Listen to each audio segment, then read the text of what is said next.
All right, hello. Welcome to the Product Bundles Workshop. My name is Nicole Whitlock, and I am the creator of eCom Sellers and Achieve Digital Marketing. I'm also the co-founder. I run both of those businesses with my amazing business partner. I'm a single mom of two special needs teens. One of them may actually interrupt us in the middle of this. Both of them are on the autism spectrum, so I apologize in advance if we are interrupted in any kind of way. I am also the vice president of a nonprofit that specializes in supporting the special needs community. The reason I got into this e-commerce game is because of my two sons. I needed a solution to be able to cover their medical expenses, their special diet, their supplements, their alternative therapies and traditional therapies, medical deductibles and everything. So I started selling actually with garage sales. I used to have a lot of garage sales. Of course, you're not supposed to have more than X number of garage sales per year, depending on what state you live in or county. But in any case, I used to have a lot of garage sales, and so I did them illegally. But what would happen is people would they knew I was raising money for my kids because I'm a single mom and I wasn't getting any additional help. They would give me their things, stuff that they had in their garage that they wanted to get rid of, stuff that was in their attics. Or in Texas, we don't have a lot of basements, but those who did have a basement or maybe a storage unit, they would just give it to me, and then I would sell it in garage sale. So I always had a full garage sale, and I would use that money to help pay for stuff for my kids. One one weekend, a man who had a grandson who's autistic or has, he stopped by and he was talking to me about why I was selling all this stuff, why I always had a garage sale going on. I explained to him and he's like, "Oh, I have a grandson." He said, I'm a picker. And at the time, I didn't know what that was, but that's a person who goes from garage sale to garage sale to find gems and good finds, and they sell them or resell them. And so he was a picker and he would go from place to place, garage sale to garage sale, and he had a 17,000 square foot warehouse. He needed someone to create listings for his products. So the stuff that he had found. And so I agreed to be able to do that for him. We had a 60-40 split. It worked out for a while, but that is what got me started on, that's what got me started on eBay. My screen just blinked. So I think that's a little weird, but in any case, we're going to keep going. Let me just make sure that I'm still recording. I think I am. Um, yeah, I'm still recording. Okay, just want to make sure. All right, that was weird.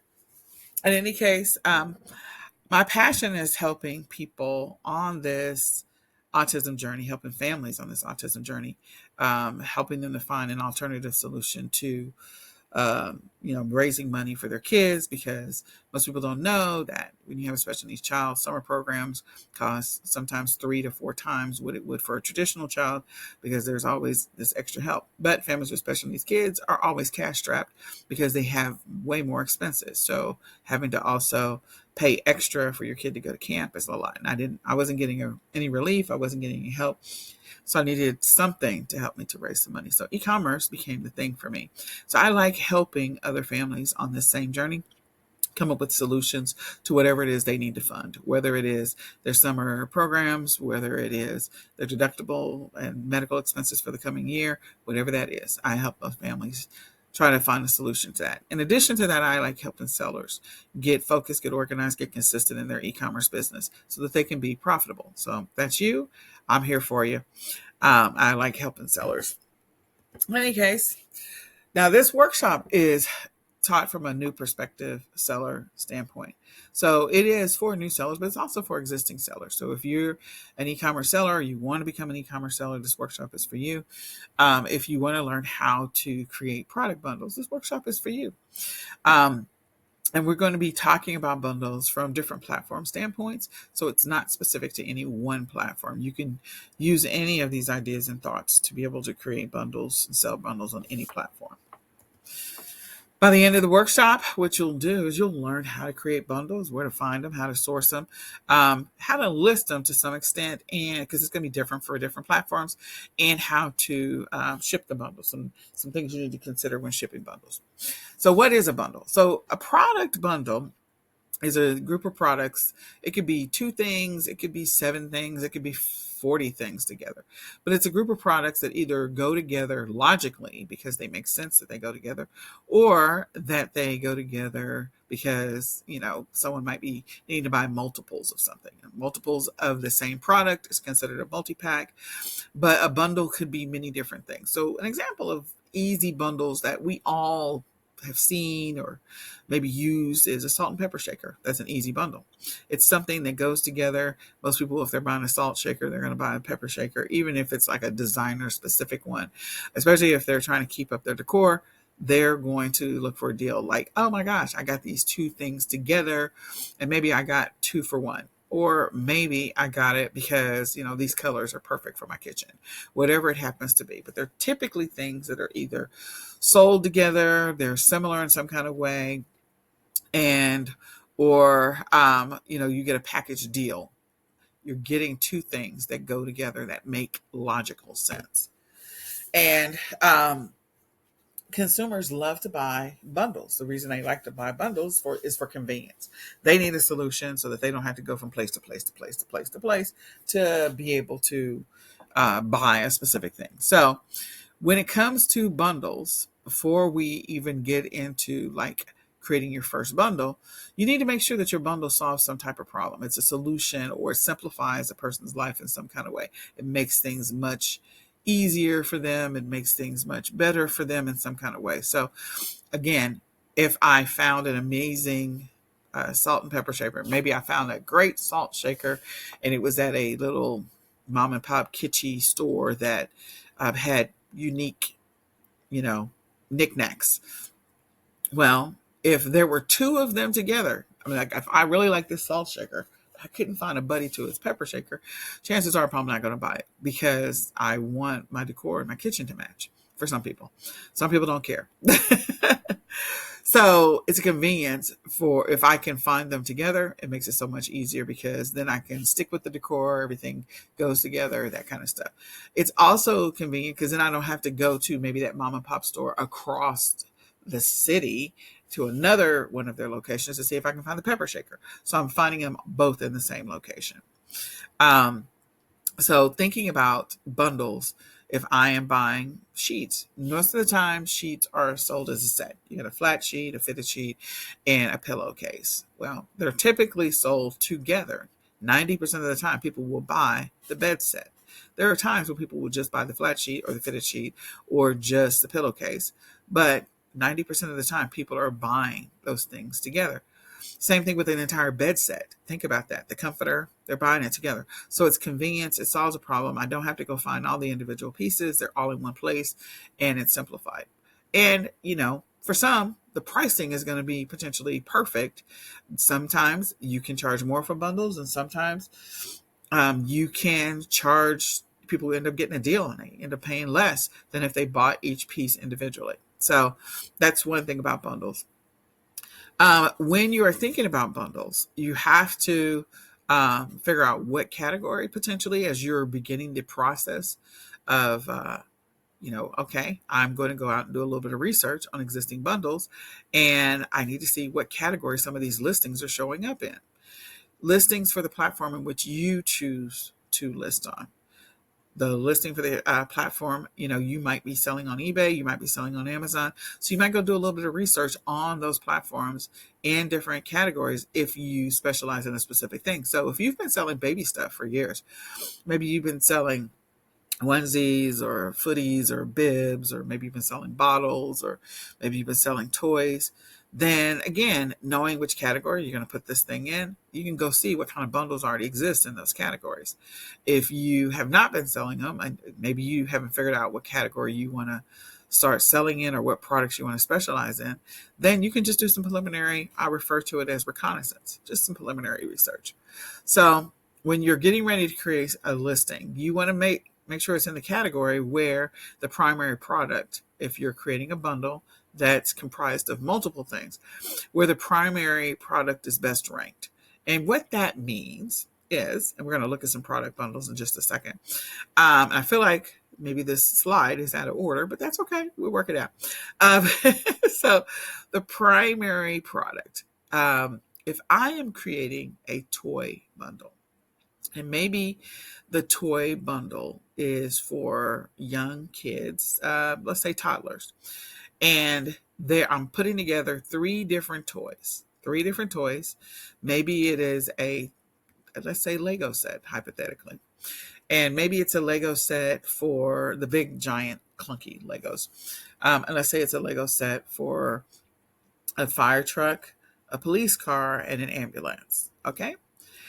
Well, could I find that Lego set with all three of them already? Probably. But I can also potentially create a listing with all three. I'm going to go do some research to see which one of these individual, the fire truck, the police car, or the ambulance, which one is the hottest seller of the three. And when I get ready to create my listing, I am going to use that hot seller in the title so that I have the opportunity to be able to be found more frequently. Because if it's a hot seller, that means it's a hot demand product. And if people are already looking for, let's say it's the police car, then finding a bundle that includes an ambulance and a fire truck, that may increase your chances of being able to get a sale. So that is what placing the product or using the primary, whatever the primary product is for that category, the one that is in most demand. And I'm going to show you how to find whether or not that product is or is not in demand. So like I said, I feel like this slide is potentially out of order. But in any case, getting bundle ideas. Where do I get bundle ideas? I get bundle ideas from these main places, the majority of the time. So store aisles, what you'll find, stores conveniently put things either next to each other or on the same shelf that might go together. An example would be when I would go to Five Below and I would find Trolls stuff. They would have all of the Trolls stuff together. Trolls is DreamWorks cartoon character. It's not really, I guess, a cartoon. I don't know what you want to call the animation is, but anyway, it's not true animation. I'm not really sure what it, but it's a movie. And so Trolls has all these different characters. They have Poppy and they have Branch and all these other characters. Well, whenever I go into Five Below, they would always have all of the Troll stuff in the same section. So it made it easy for me to compile a potential bundle that people might be interested in, especially if that person that's a buyer or potential buyer is really into trolls, or maybe they need trolls as a solution because maybe their grandbaby or just grandparent, maybe their grandbaby is truly in love with trolls. Same thing with minions. They would put all the minion stuff together. So it made it easy for me to mix and match and put together different types of bundles and just test out which ones were going to potentially get more traction over another one. So I love that about going to Five Below. I also look at frequently bought together or frequently sold together or frequently viewed together when I go to Amazon. And that is because Amazon is giving you suggestions. Walmart does the same thing as well, that these are frequently bought together. So you'll see when you go to Walmart now, you may see things that people who view this also view that, or meaning whatever this is. So if it happens to be a toothbrush, maybe they also view the toothpaste, or because again, if I'm buying a toothbrush, logically, a toothpaste might be a good thing to pair with it. And trust me, I have sold toothbrush and toothpaste sets. I sold the Minion set. I would buy the toothbrush and the toothpaste for Minions, and I would sell the two together. So people do buy that. Pinterest does a really good job of putting together potential bundles as well. So we're going to look at all of these, as we go through it. The other thing is popular items that people need or could use. So if I am buying maybe some things for my kitchen, and I decide that I am going to buy, they have these, oh gosh, it's it's kitchen essentials. I'm trying to think of what it's called. But anyway, they have the spatula and the spoon, the wooden spoon, the spatula, the strainer, all of those things, the soup ladle. And they have them in this round sort of cup holder, sort of indirectly. And sometimes people will buy a paper towel roll that's in the same design, same color, same everything. So those two, because they're both going in the kitchen, And if I'm all about my kitchen decor, then buying those two together, I got a paper towel rack holder or roll holder, and I also have a kitchen essentials or utensils holder that's the same color, same design, same everything. So these are things that go together. Or another example is if I am biking. And so I might buy a bike rack. And with that bike rack for my car, I might also buy for my bicycle itself a water bottle holder. I might buy the biking gloves. These are all things that I could buy since I'm already in the same area of bike stuff. I could buy them in addition to the bike rack that I'm buying at the time.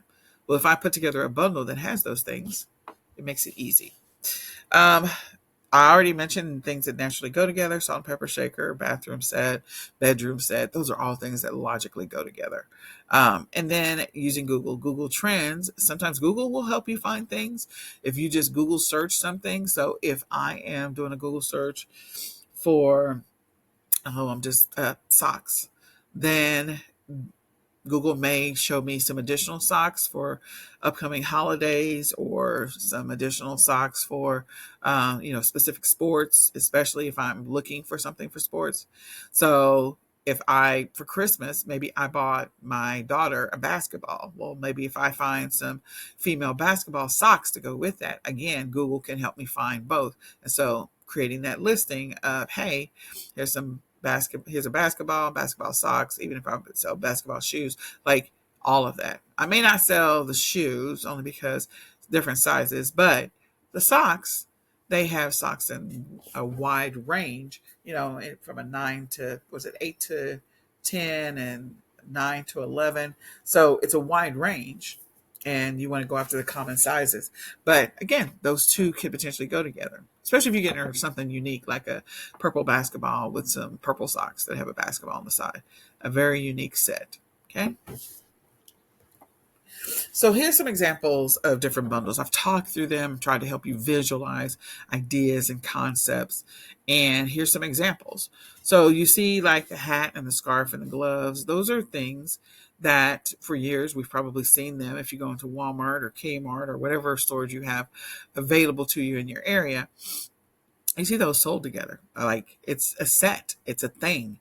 And so you may find bundles in the form with the word set on it. You may find bundles with the word bundle on it. You may find bundles with the word lot on it, especially if people are trying to just bundle together a bunch of things. I know I sell things on eBay with a lot. So I will sell like a pair of boys' pants, and maybe I'll sell 6 pairs of the same boys' pants, and I sell them as a lot. Okay. So set is very common. Pieces, you may see a listing that has pieces in it, but again, this hat, glove, scarf, very common.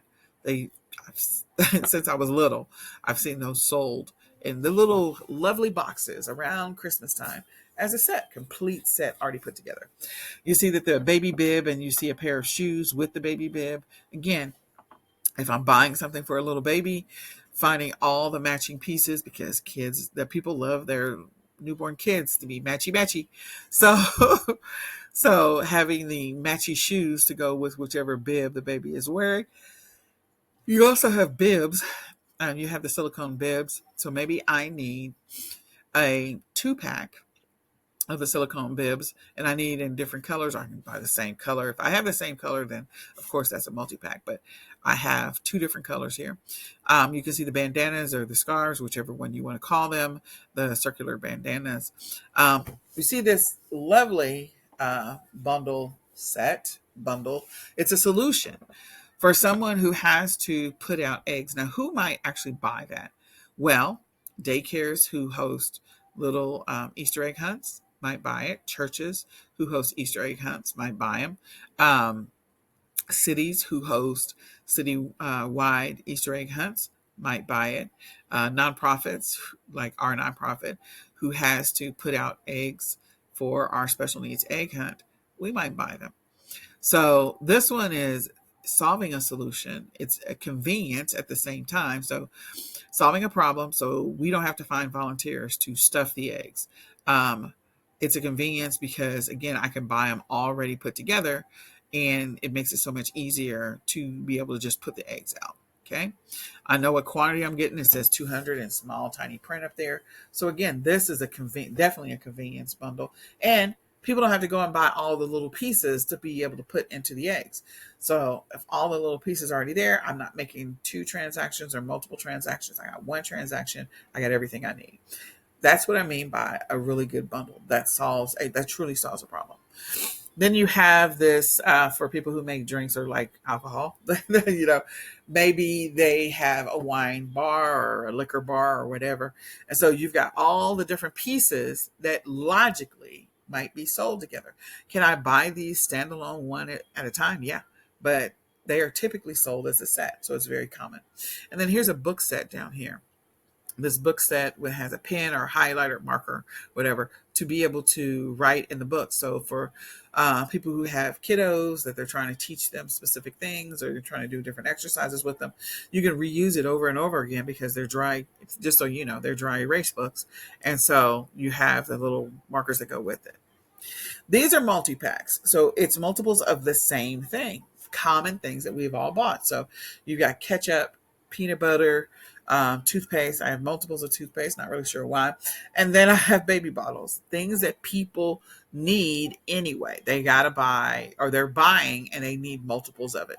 So there's nothing like, having a baby and you only got one baby bottle. Well, typically because you need to have baby bottles for grandma and grandpa at their house or whoever the babysitter is. You need baby bottles to be able to carry the baby bag. You need baby bottles just so you have an extra one in the middle of the night. You have pre-made baby bottles in the refrigerator. So again, you need more than just one baby bottle. You need multiples. Peanut butter, people might buy them as a multi-pack, and the reason they may buy them as a multi-pack is because of the fact that they, maybe they're running a daycare. Well, peanut butter, peanut allergies, but maybe they are hosting an event where they know that people are going to be handing out peanut butter sandwiches, and so they need a bunch of peanut butter. Or maybe they are a person who likes to have multiples and they like the convenience of buying more than just one. So they just want to stock up and store up. So it makes it a lot easier. For whatever reason, and people love going to Sam's Club and they love going to Costco and BJ's where they can buy things in bulk so that reduces the number of times they have to go to the store. Again, when they run out, it's a replenishable. They got to go buy more of it. So having a bundle makes it a whole lot easier, or multi-pack makes it a whole lot easier as a convenience for the person who buys it, because that means that it reduces the number of times they have to go to the store, and maybe, just maybe, they're getting a really good deal. Sometimes when you break down the math on some of these, the math may not be a better deal. The math may be that you're buying this multi-pack and it actually is more expensive. So for those people who pay attention to the math, they're going to say, okay, well, I can go buy 6 individuals of this and get it cheaper than buying it here. But the convenience is I'm already at Costco, or I'm already at Sam's Club, and I'm going to go ahead and get it because it's just easier. All right. So here's some other ideas. Food, cakes, especially around Thanksgiving and Christmas, being able to sell multiples of cakes, and, cake packs together. So you've got, up in the upper right-hand corner, you got the yellow cake, the chocolate cake, and the white cake. Again, someone who likes to bake cakes might be interested in that 3-pack or 2-pack, or maybe it's a multi-pack, 2 chocolates together. You also have down towards the bottom, you've got some baby bundles of a bunch of Johnson's. Johnson's actually makes their own bundle, and you can buy it where all the pieces are together.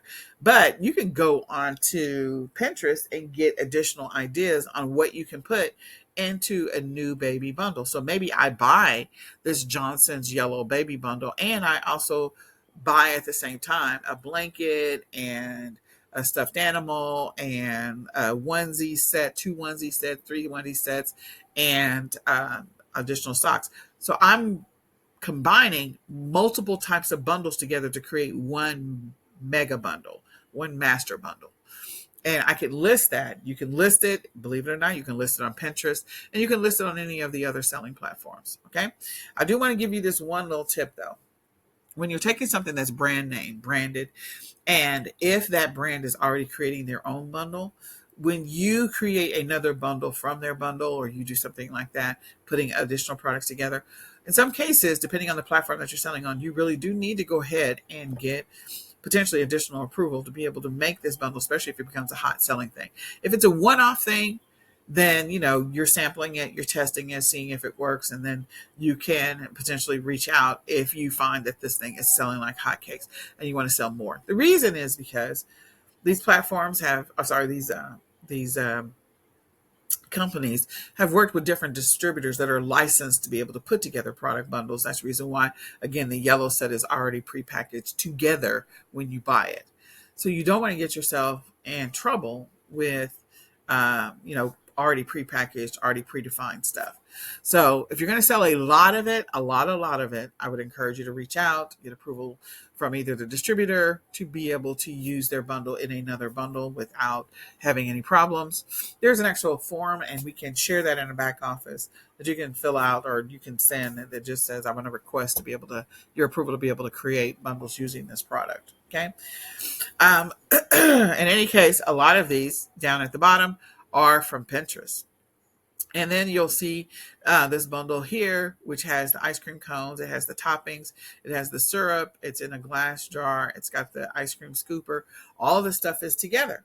It's food, but it's all together, making it convenient. So if somebody buys this or they get it as a gift, then everything they need is there. All they have to do is just buy the ice cream. That's it. Everything you need is there. Your cones are there. Your scooper is there. Your sprinkles for the top already there. Everything's together. Convenience.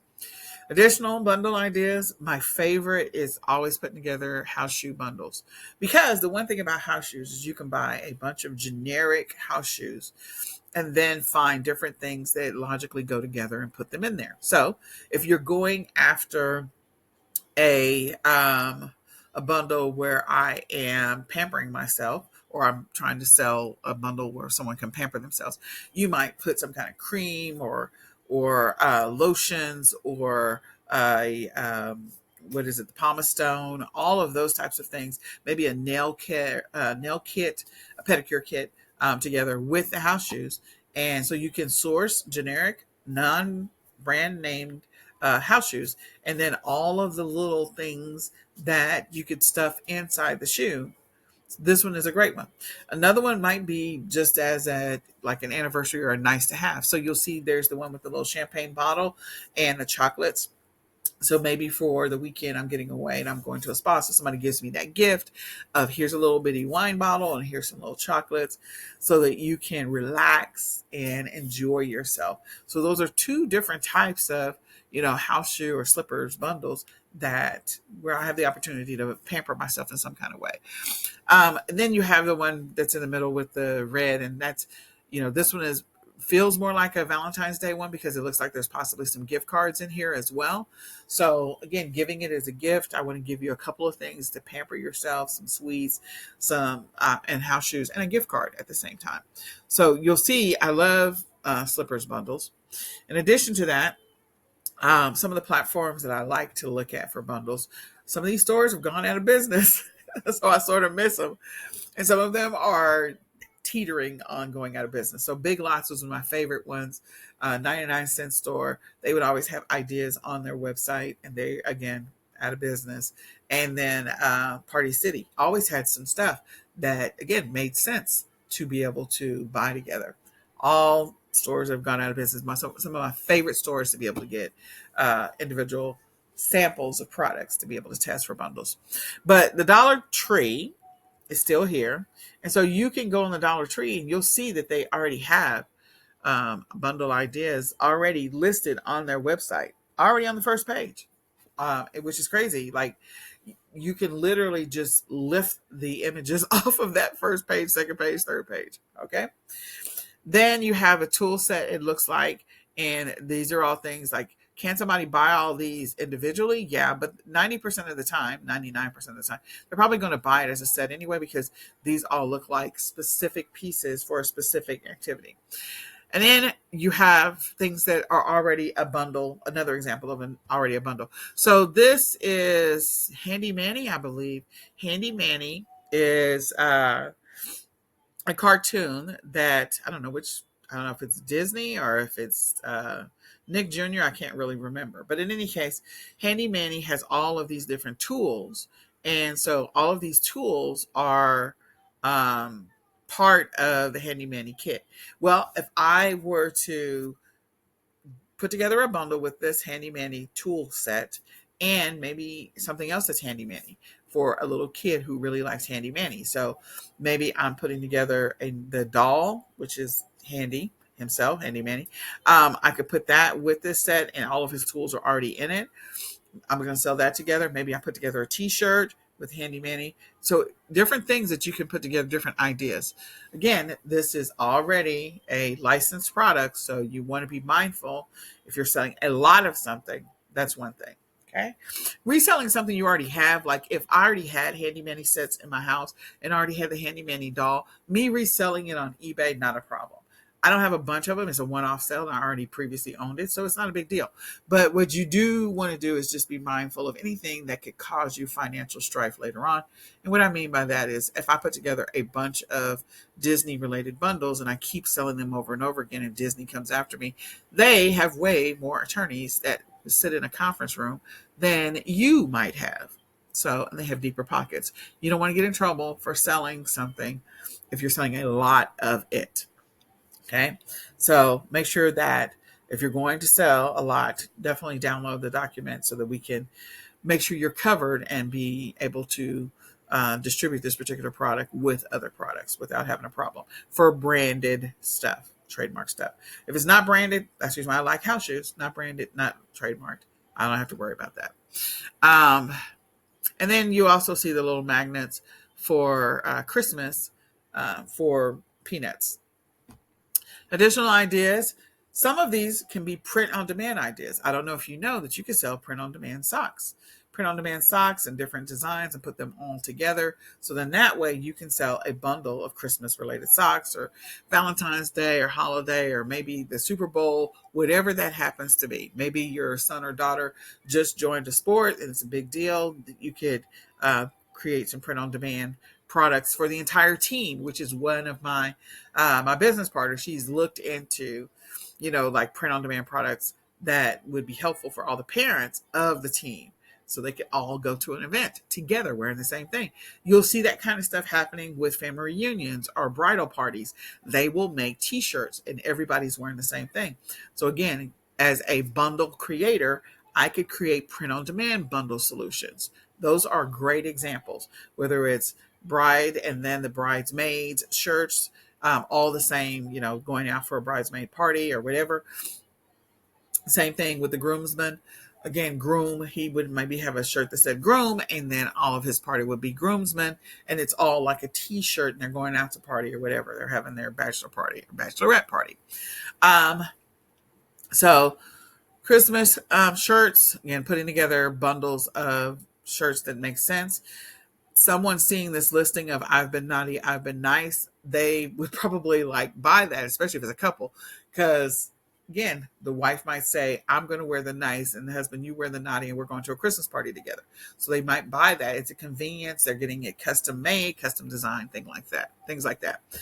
You can also, on some print on demand, you can also buy pajamas, and you can also, if you don't do print on demand, you can find pajama sets that you can put together or do custom pajama sets if you have a supplier available to you so that families can get it in different sizes, including for the dog. Pajama sets are a fantastic thing to list around September and October because people like to take those holiday cards, those holiday card pictures. And because they like to take those holiday card pictures, having the pajama sets, perfect. Again, we're continuing that whole pampering myself theme in the middle with the Godiva and the basket and the brush and the loofah scrub, all of that stuff. And then you've got a towel set. This is another example of something that comes from the Dollar Tree. You can get the bath towel, the hand towel, and the face towel, and they're all in the same design. You can get that directly from the Dollar Tree, I can tell you that. But you can also create your own custom version if you're doing print on demand. So keep all of that in mind. You do print on demand, all kinds of cool stuff when it comes to bundles with print on demand. All right, so here's some continued sets or bundles. So you've got the kitchen set down here at the bottom. I can tell you most of this, some of these are all Pinterest pictures, but this one, I can tell you a lot of it is coming from the Dollar Tree, which is perfect. Some of this is coming from the Dollar Tree and also from these baking ones coming from the Dollar Tree. And I think Big Lots, some of it. I miss Big Lots already. Our Big Lots closed. Several of them closed. And then you've got things that are like this is for those people that like to cook Italian. So it's got the pasta sauce, it's got the oils, all of this stuff. Now, again, this might be for an office party. Somebody's taking it to a housewarming, that kind of stuff. So this is something that would have to be packaged and very carefully because you don't want it to bust, break, or whatever. But this is one that people might give away, housewarming gift, um, office party, and they're like giving away gifts. Maybe they're doing white elephant, whatever it happens to be. Your boss loves Italian, you give your boss the Italian set with strainer and everything. Same thing with this one with the wine. I can tell you that this is a made image.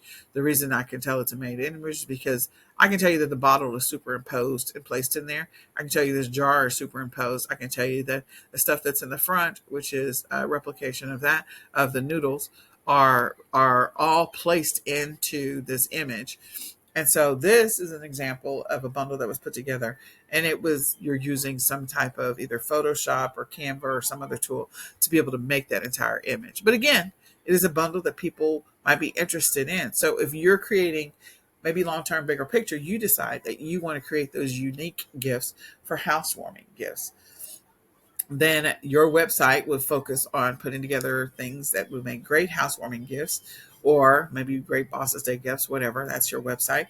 And you could put up a listing like that. You have to package it a certain way to ship it so it doesn't break or bust, all of that kind of stuff. Down here, you've got some print on demand. You can tell it's clearly print on demand, or some of them may not be. But you can make this print on demand design with the rug and the right in front of the toilet rug, the shower rug, the shower curtain, additional towels, and things like that. So all of these, again, bundle ideas.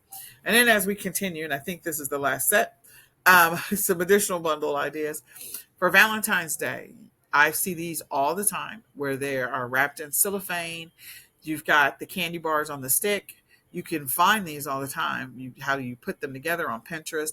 There are people who have YouTube channels that show how to put them together. And these are great gift baskets, whether it's for birthdays, it's a tree or a flower of candy bars or flower of whatever. So this is one, you can just go buy the buckets. You can get the little buckets from the Dollar Tree, and then all the candy bars. You can buy them in packs wherever you want to buy them. Maybe after the holidays, maybe you can buy them in bulk. The cellophane, the red cellophane, again, you can get that dirt cheap anywhere. You can make your own version. So something that you can sell and again potentially ship or make local. A solution to people who want to buy things local, they can buy them from you. Some additional ones. This is a Bloody Mary kit. And so you've got 2 jars in here. They've got paper, construction paper on the inside to make it red. You got the Bloody Mary sauces, 2 different, one hot sauce and one Bloody Mary sauce. And you got celery salt, all in the box. So long-term, bigger picture, you could decide that you're going to make your own version of bundles yourself, and you're going to brand it. This is an example of a person who created a bundle and it got picked up by the stores. So I love that. Same thing down here. Cocktail global ideas. I mentioned before about the trolls. This is the trolls where everything is right next to each other, so you can put together, mix and match your bundle. But the cocktails, again, different flavored cocktails. People are making a lot of money by doing different flavored hot sauces, creating their own bundles, different flavored cocktail mixes, creating their own bundles, different color nail color kits, making their own bundles. So you have the opportunity to create your own branded bundle. You just have to begin to do the research, find manufacturers and distributors that can help you put together that bundle, get your packaging, decide what your brand is going to be, and begin selling it online. And you can work with different stores to try to get your product inside the store as well. This one happens to be a shower kit. You can't really tell it really well, but it's a wire around it, and it's got, I believe, in here is, because I can barely see it, I think it's like shampoo, conditioner, body wash, and then the Pumice Stone, and then the little shower scrubber. All of that is in a kit, so it's a 6-piece set, including the shower rack. You got all of that in here. So 1, 2, 3, 4, 5, and then the wire rack is 6. So it tells you it's 6 pieces. These two, one's Ghirardelli. I think both of them maybe are Ghirardelli. I can't remember. But this one is all snacks. And so they've got the Moose Munch, and they've got the coffee mug, and they got hot cocoa and some crackers. And it's in this beautiful tin, and it's holiday. And so it's saran wrapped. Again, Ghirardelli came up with their own bundle. So if I wanted to do a mega Ghirardelli bundle, I could go find other Ghirardelli stuff, put the two together, and sell it as a mega multi-pack. I'd have to probably take my own pictures so that way, it's out of the package and all this other stuff. But if I want to sell multiples for the holidays, maybe I'll do 5 of them or 10 of them and call it a day. So create a mega pack. Back to the house shoes, you can see that some stores already sell these things together. This is when the 99-cent store used to be open, but they've got the slippers. You've got the different things for your feet. So you've got one of these, I know, is a cream. One of them is like an oil, vitamin E oil or whatever. And again, it's already put together. It's already in the packaging. So you could recreate that same thing. And again, long-term, bigger picture, if you get really good at this bundle thing, you can get your stuff put on shelves, which is really good. So here are some examples of bundles I've created. I've done a lot of character bundles, a lot of them for kids, because kids stuff always sells. It always sells. So this one is Lightning McQueen for Christmas. It's got the Lightning McQueen. It's got the coloring book. It's got the yo-yo, and it's got the puzzle. So the image is displaying a 4-piece set, but it's actually a 6-piece set because I include 2 candy canes. So in the listing, it says that there's 2 candy canes. But I take the pictures myself. I clean the background. I put the listing up. You can also, again, you can stuff it inside. So you can create one with it stuffed inside. And this is a bundle that I actually have sold. I've sold a lot of them. These are also bundles that I've created. In prior bundle workshops, I've put together bundles. So this is a bundle set that came from a couple of different places. This t-shirt, even though it really looks bad here, but the t-shirt was from Five Below. And so I just went to Five Below's website, took the image down. The headsets I found, I want to say, I may have found those from Five Below as well. And then the little individual toys themselves, I think I found these at Five Below. So if I were getting all of this from Five Below, that's $20, $5 for the shirt, $5 for the headphones, $5 for each one of the characters. So that's $20. And I might turn around and sell this entire set for like $40. Okay. And the reason I would do that is because, again, the convenience for someone who really, really, really, really loves trolls. They buy this entire set together as a convenience. They don't have to know where I sourced it from. I can get all the individual pieces, put them together, and sell it. In addition to that, this is a coffee mug. All of this is from the Dollar Tree. So you can get the hot cocoa ball. You can get the spoons. You can decide which picture you want to keep. So I could have gotten rid of this one. Or if I'm going to sell 2 cocoa balls, I'll just go ahead and include both of them. But these little stir sticks, again, you can get this picture from the Dollar Tree. And then you've got the coffee mug. And then I superimposed or created this 3-piece set. So it's the coffee mug, the stir sticks, and the little ball. So even though I have 4 showing, I'm saying it's a 3-piece set. I just have 2 different angles of the hot cocoa. I don't know why I did that. There's got to be a logical reason. But in any case, that's another bundle that I've created and sold. So hopefully, like all of the stuff that I just talked through has given you some ideas around bundles. Okay. So you've got stocking bundles, which I've done before. Kids items, clothes, socks, shoes, costumes, Coach, I think that's cough drops. That's not cough drops. Coach drops.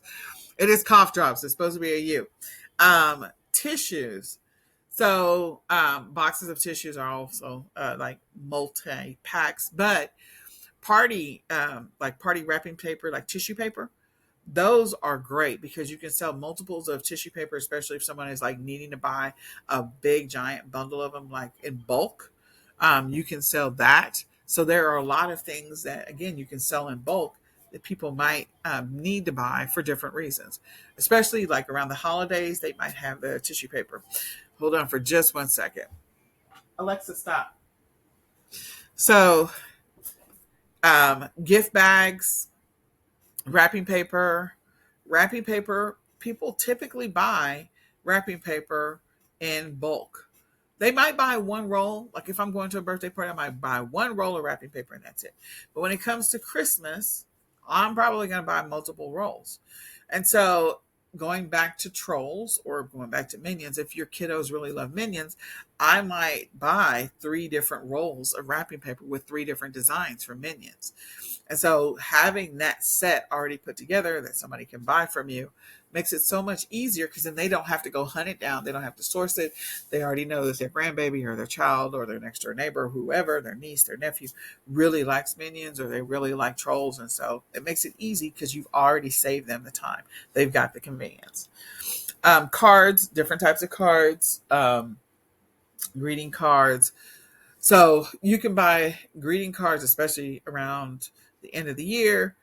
Christmas cards, different varieties of Christmas cards. And Christmas cards in the box already have like a variety mix. But if you want to sell them in bulk, you could sell like 4 boxes of Christmas cards together, making it convenient for someone who needs to go out and get Christmas cards. And if it's all the same design, some people like all the same design. They just needed 4 boxes of the same design. And in each box, there's 20 or 25 cards. You just save them a bunch of time. T-shirts, I mentioned before, you've got the groomsmen and the bridesmaids.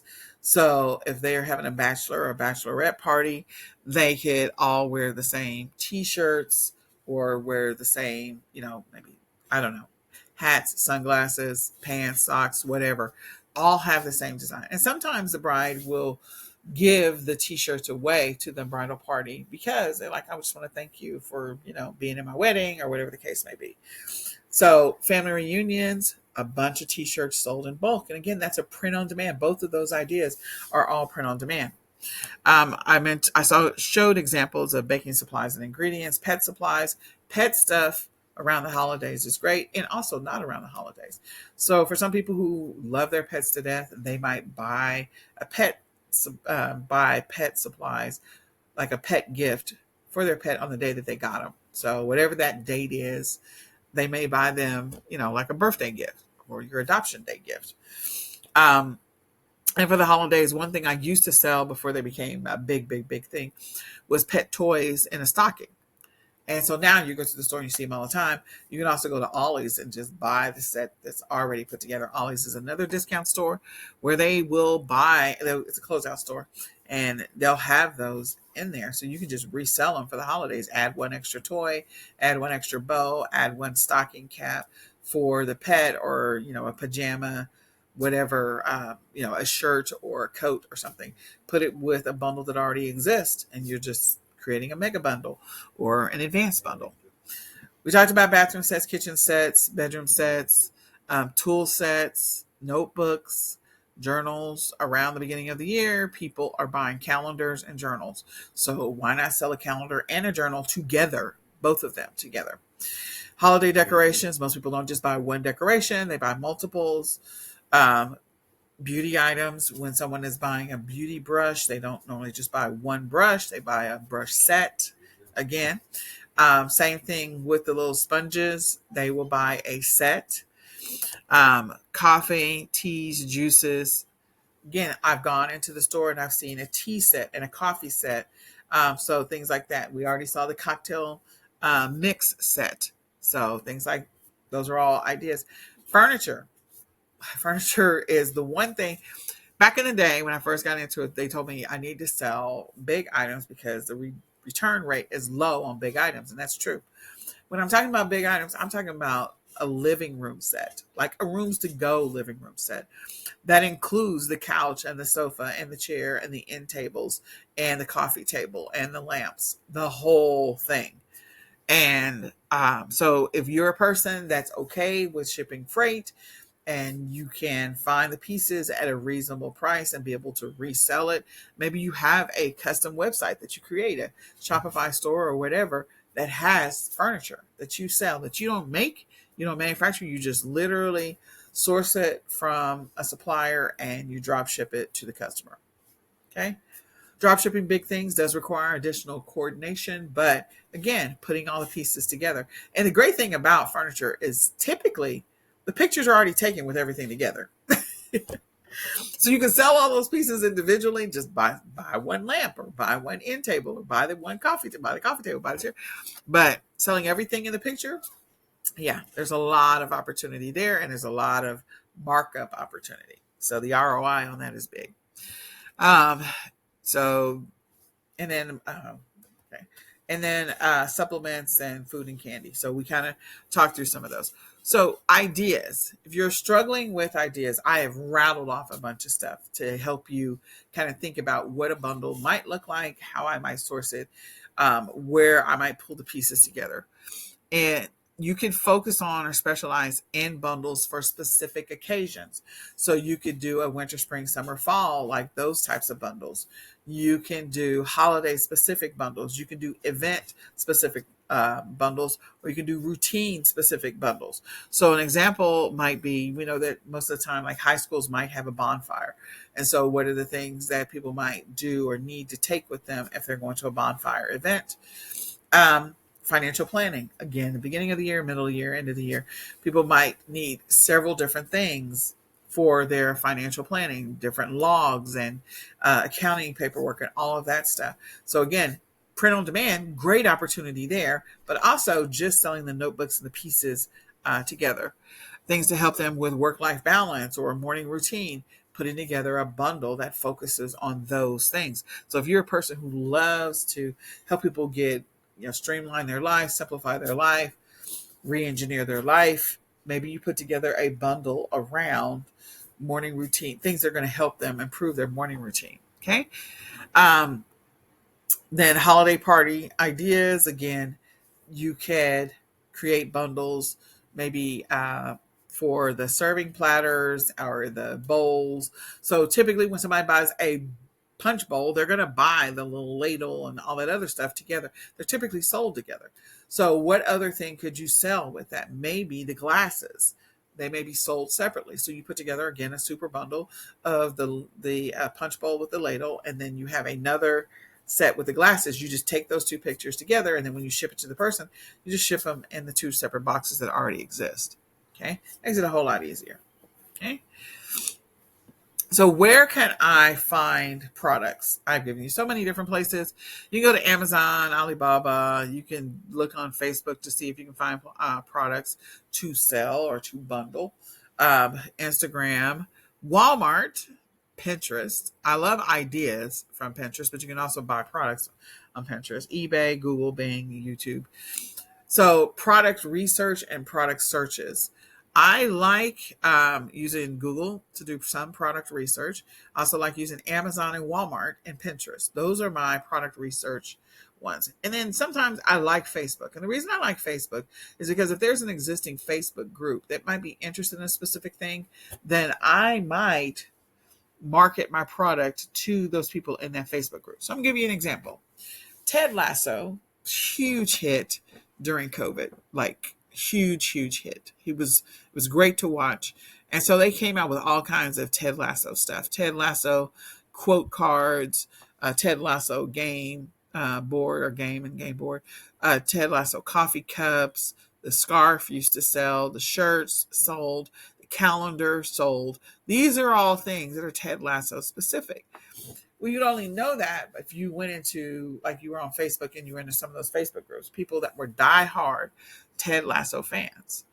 And so, again, thinking through all of that. For Halloween, people would dress up as Ted Lasso. So what if you put together a Ted Lasso costume, found all the pieces, or maybe you sourced the costume from a costume supplier and you found a scarf or a shirt or something like that to carry with it. Or maybe you sourced a backpack, because surely with the costume. They wouldn't be selling the backpack with it. So Ted Lasso used to walk around with a backpack on, had the mustache and all this other stuff. He'd have the red, orange, red, yellow, and blue scarf and all this other stuff. So again, Facebook groups can be a great place to get additional ideas, being in some of those Facebook groups of products that you could put together as bundles. Now, where could I source some of these products? I've given you so many. Some of these stores are gone. But anyway, Ollie's is still around. Okay. It's a closeout discount store. You'll find some of the things that you might find at Big Lots, you would find at Ollie's.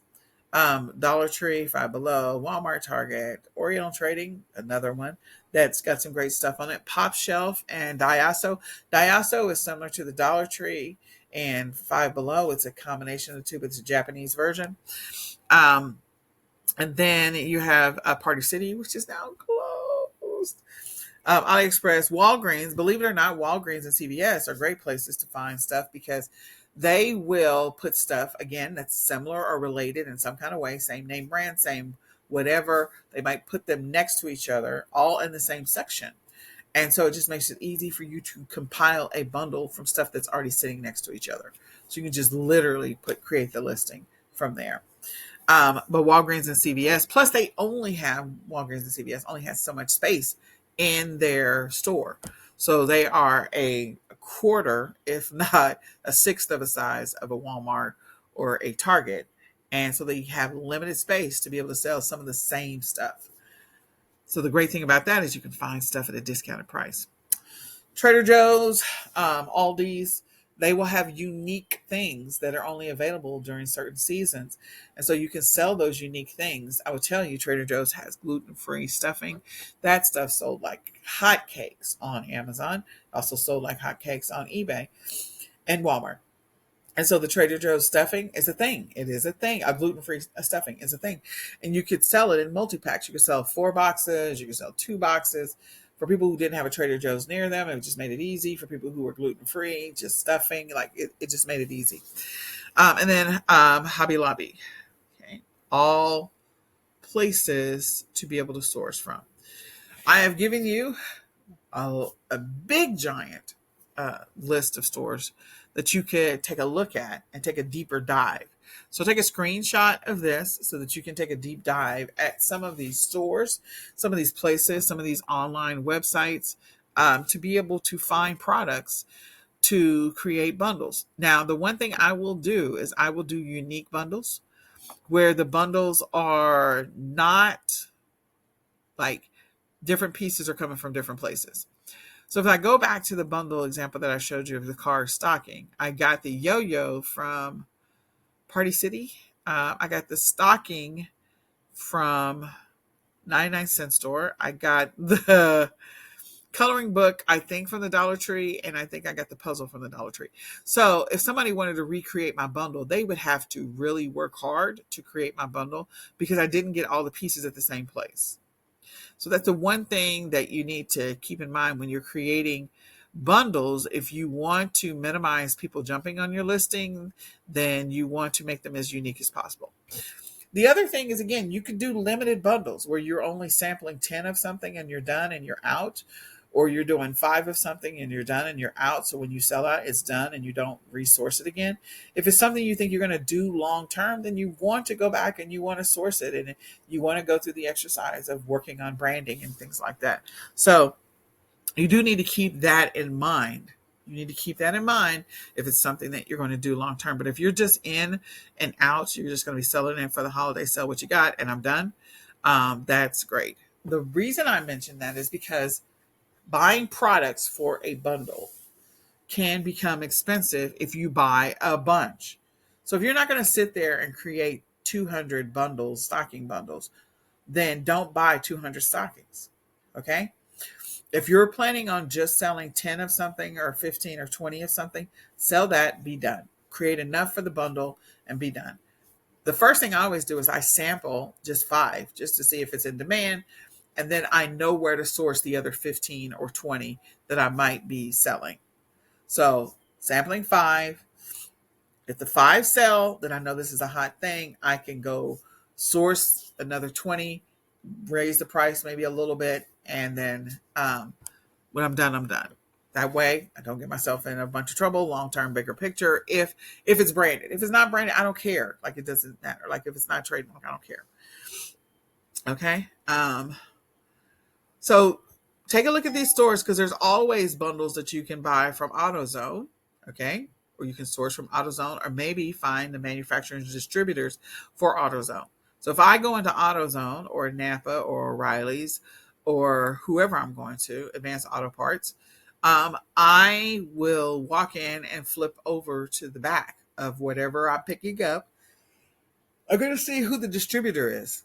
And if the distributor is not AutoZone, I am going to go see if I can reach out to that distributor, establish an account, and be able to buy from them, or the manufacturer, see if I can buy from them in bulk. Okay. Same thing, pet stores or hardware stores. Again, just going in, flipping over something. So a great example is these toolbox sets. They're already made. You can go into Walmart and find these all day long. Toolbox sets. So you can find the pink one and the blue one, and it's great for new drivers. So if you got some high schoolers and new drivers, those little tool emergency kit sets are great. What you need to do is look, if I'm going to create a bundle that's around this tool kit that's already put together, I need to find, what does this thing not have that these people might need? Whether it be a female, it's a pink set, or whether it's, a high schooler, it's a blue set or whatever, or it's just a regular black set, emergency kit set, tool kit set. What do I need? What do they need that's not already in here? And so I might buy whatever that is, 2 or 3 different things that are not in that emergency kit set, and then put that together as a bundle. When I list it, again, I'm going to take all the pieces out, take the picture with all the pieces. So maybe it already has the toolkit set for emergency kit set, might be 18 pieces. I bought an additional 4 pieces. So now I'm selling a 22-piece set of whatever that happens to be. So again, you can take existing kits and repurpose them and add stuff to them, making it a bigger bundle. Okay. Garage sales, sometimes you'll find things that you're surprised by, or estate sales or bookstores. So you could get books in bulk. Sometimes they'll sell books by the bag. And so you could resell, if you buy books by the bag or kids' books, you can resell them. If it's a bag full of books and maybe there's 50 books in there or 60 books in there, maybe you resell, 4 of them, and you sell them in 4 packs on eBay or any other platform. Okay. All things to think about. Grocery stores have a lot of great stuff that you can sell that is not food related. Now, replenishables will sell all day. Multi-packs for replenishables will sell all day. I'm telling you that. But grocery stores also have those other departments where they are not food related, whether it is in the health and beauty section, whether it's hardware section, whether it's in the toys section. Some stores even have clothes. So go and check out what your local store has. See if there's anything that you can potentially take advantage of and use to sell, resell. All right. So here's some additional drop ship suppliers. You have in here print on demand, office supplies, and drugstores. So drop ship suppliers, there are a lot of drop ship suppliers that you could potentially bundle stuff with other stuff to create your own and mega bundle. You do need to sign up with whichever wholesale or dropship supplier that you're working with. You need to sign up to be, sign up and create an account with them. Some of them will have minimum order quantity. So the minimum order quantity might be 50 or 100, or it might be a minimum dollar amount. The minimum dollar amount might be $1,000. So you need to be mindful of that before you go in and start ordering from them in bulk. So that's the reason why I like to go to the stores first, and I like to create my bundles from stuff I found in the stores on the shelves, especially after the holidays are over, because then I can get stuff for below wholesale in some cases because it's on super clearance.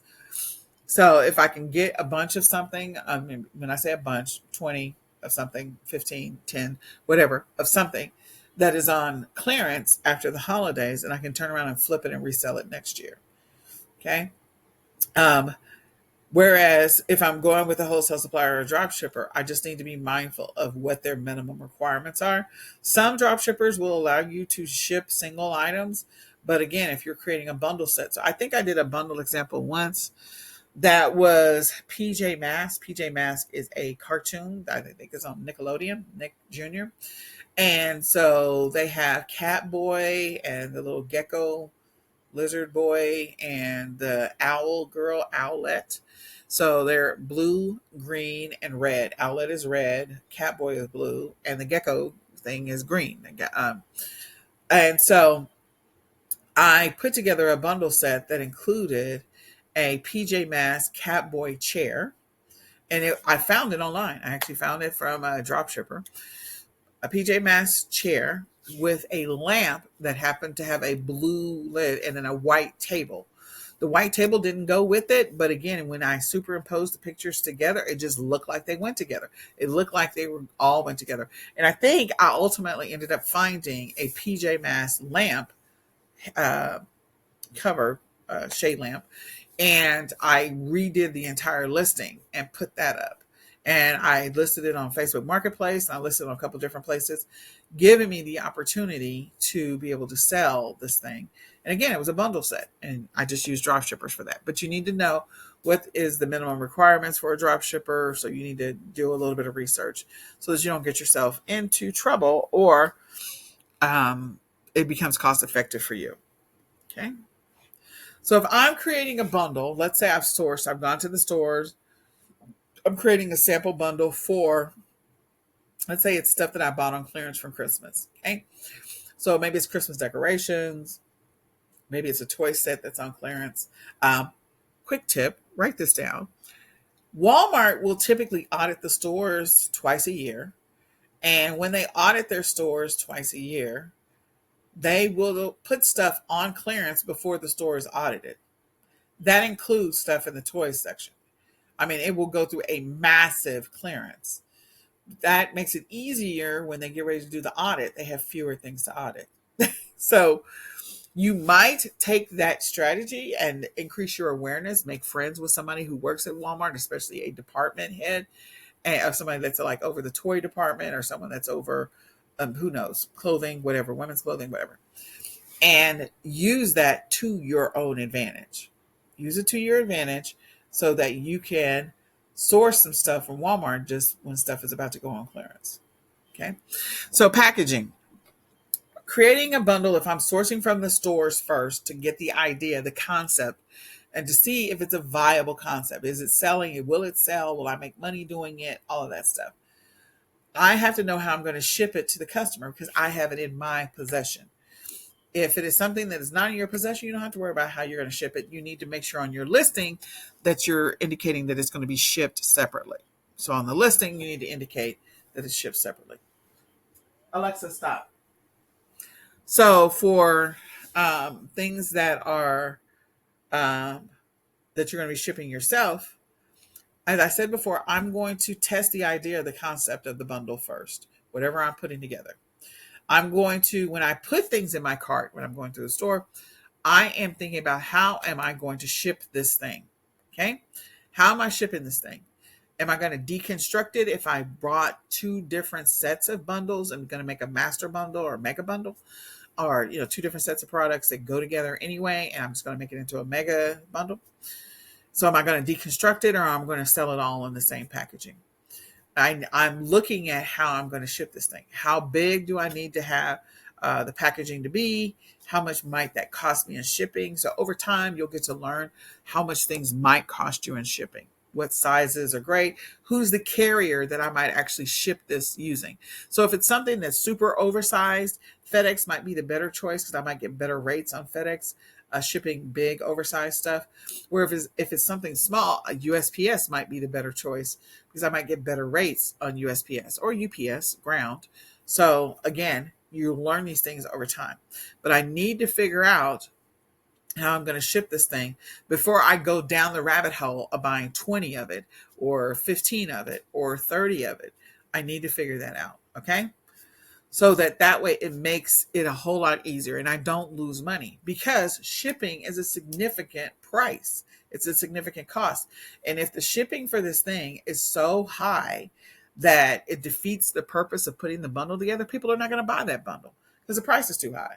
Okay. If they can go buy all the individual pieces and they can buy all the individual pieces for $20, or $30 and you've got it listed for $100 and it's $100, then people aren't going to buy that. And if you're doing free shipping, that's one thing. So if you're not doing free shipping, let's say you sell it for something that you said you're going to sell for $30 and you're going to, that you bought for $30 and you're going to turn around and you sell it for 65, but the shipping on it is 40 because it's too big, then again, you're not going to sell any of it. Okay. So you want to have an idea of how much it's going to cost to ship something. Putting together smaller bundles are so much easier than putting together huge, big bundles. I try to stick with bundles that I can put into a big, oversized padded envelope. If I can put it in an oversized padded envelope, I'm good. Okay. So what is the cost of that? So when developing, test a bundle. Yep. Determine what you might ship the products in, with the size and the dimension. So before I go any further, if I see some amazing bundles, but they are just too big, and I know that the size of this bundle is going to mean that the shipping is going to be anywhere from 20 to $40, I might not put it together. If I can make the math work, if I can make the value of this bundle so much higher that it negates what the shipping is, then yeah, I might go for it. But if I can't, I'm probably not going to put the bundle together. I'm just going to tell you. I might wait until the bundle is on clearance or something, and then that way I can sell it. The individual pieces, are on clearance, and then put it together as a bundle at that point. Okay. So I talked through a lot of these, like which carrier am I going to use? And I'm going to do a test run. I'm going to put it together into whatever I'm going to ship it in. So again, padded envelope, breakable things. I'm probably going to have to put a bunch of bubble wraps. I got to go. That's an expense that I need to document. I may need to have an oversized box. I may need some air pillows. Like all of these things are extra for shipping something that is breakable. Am I going to ship it? Maybe not. Maybe I'm not going to ship anything that's breakable. Okay. So the other thing is, how is this package going to arrive at the customer? If I put it in a padded envelope, I'm probably good. A no branded padded envelope. If I am working on branding or creating my own bundles that I'm going to sell long term, bigger picture, that I might have some padded envelopes that have the name of my brand on the outside. The package comes, the customer has it, receives it, everything is good. If it's something that's breakable, again, I got to pack it a certain way. You want to make sure that how you ship it, especially if this something becomes something that maybe you're going to turn it into a subscription long term, or curated subscription, then again, your packaging matters. It really does matter. So don't ship stuff in a food box. Don't ship stuff in a greasy food bag. Don't ship stuff if the box is extremely beaten up already. Like, don't use that box. Like, try to do as clean and pristine as possible. Because again, if somebody, let's say a bunch of grandparents get together for, I don't know, wine, they're doing a book reading. We'll go with that. So there's a book reading, and one of the grandmothers talks about, oh my gosh, I got little Billy this great Minions set. And then one of the other grandmas says, my grandbaby likes Minions too. And she's like, where did you find that set? And they go and look online. You're the only seller. Then again, you want that experience to be good, because then organically you might start getting some traffic that you never expected. So be mindful of that. Okay.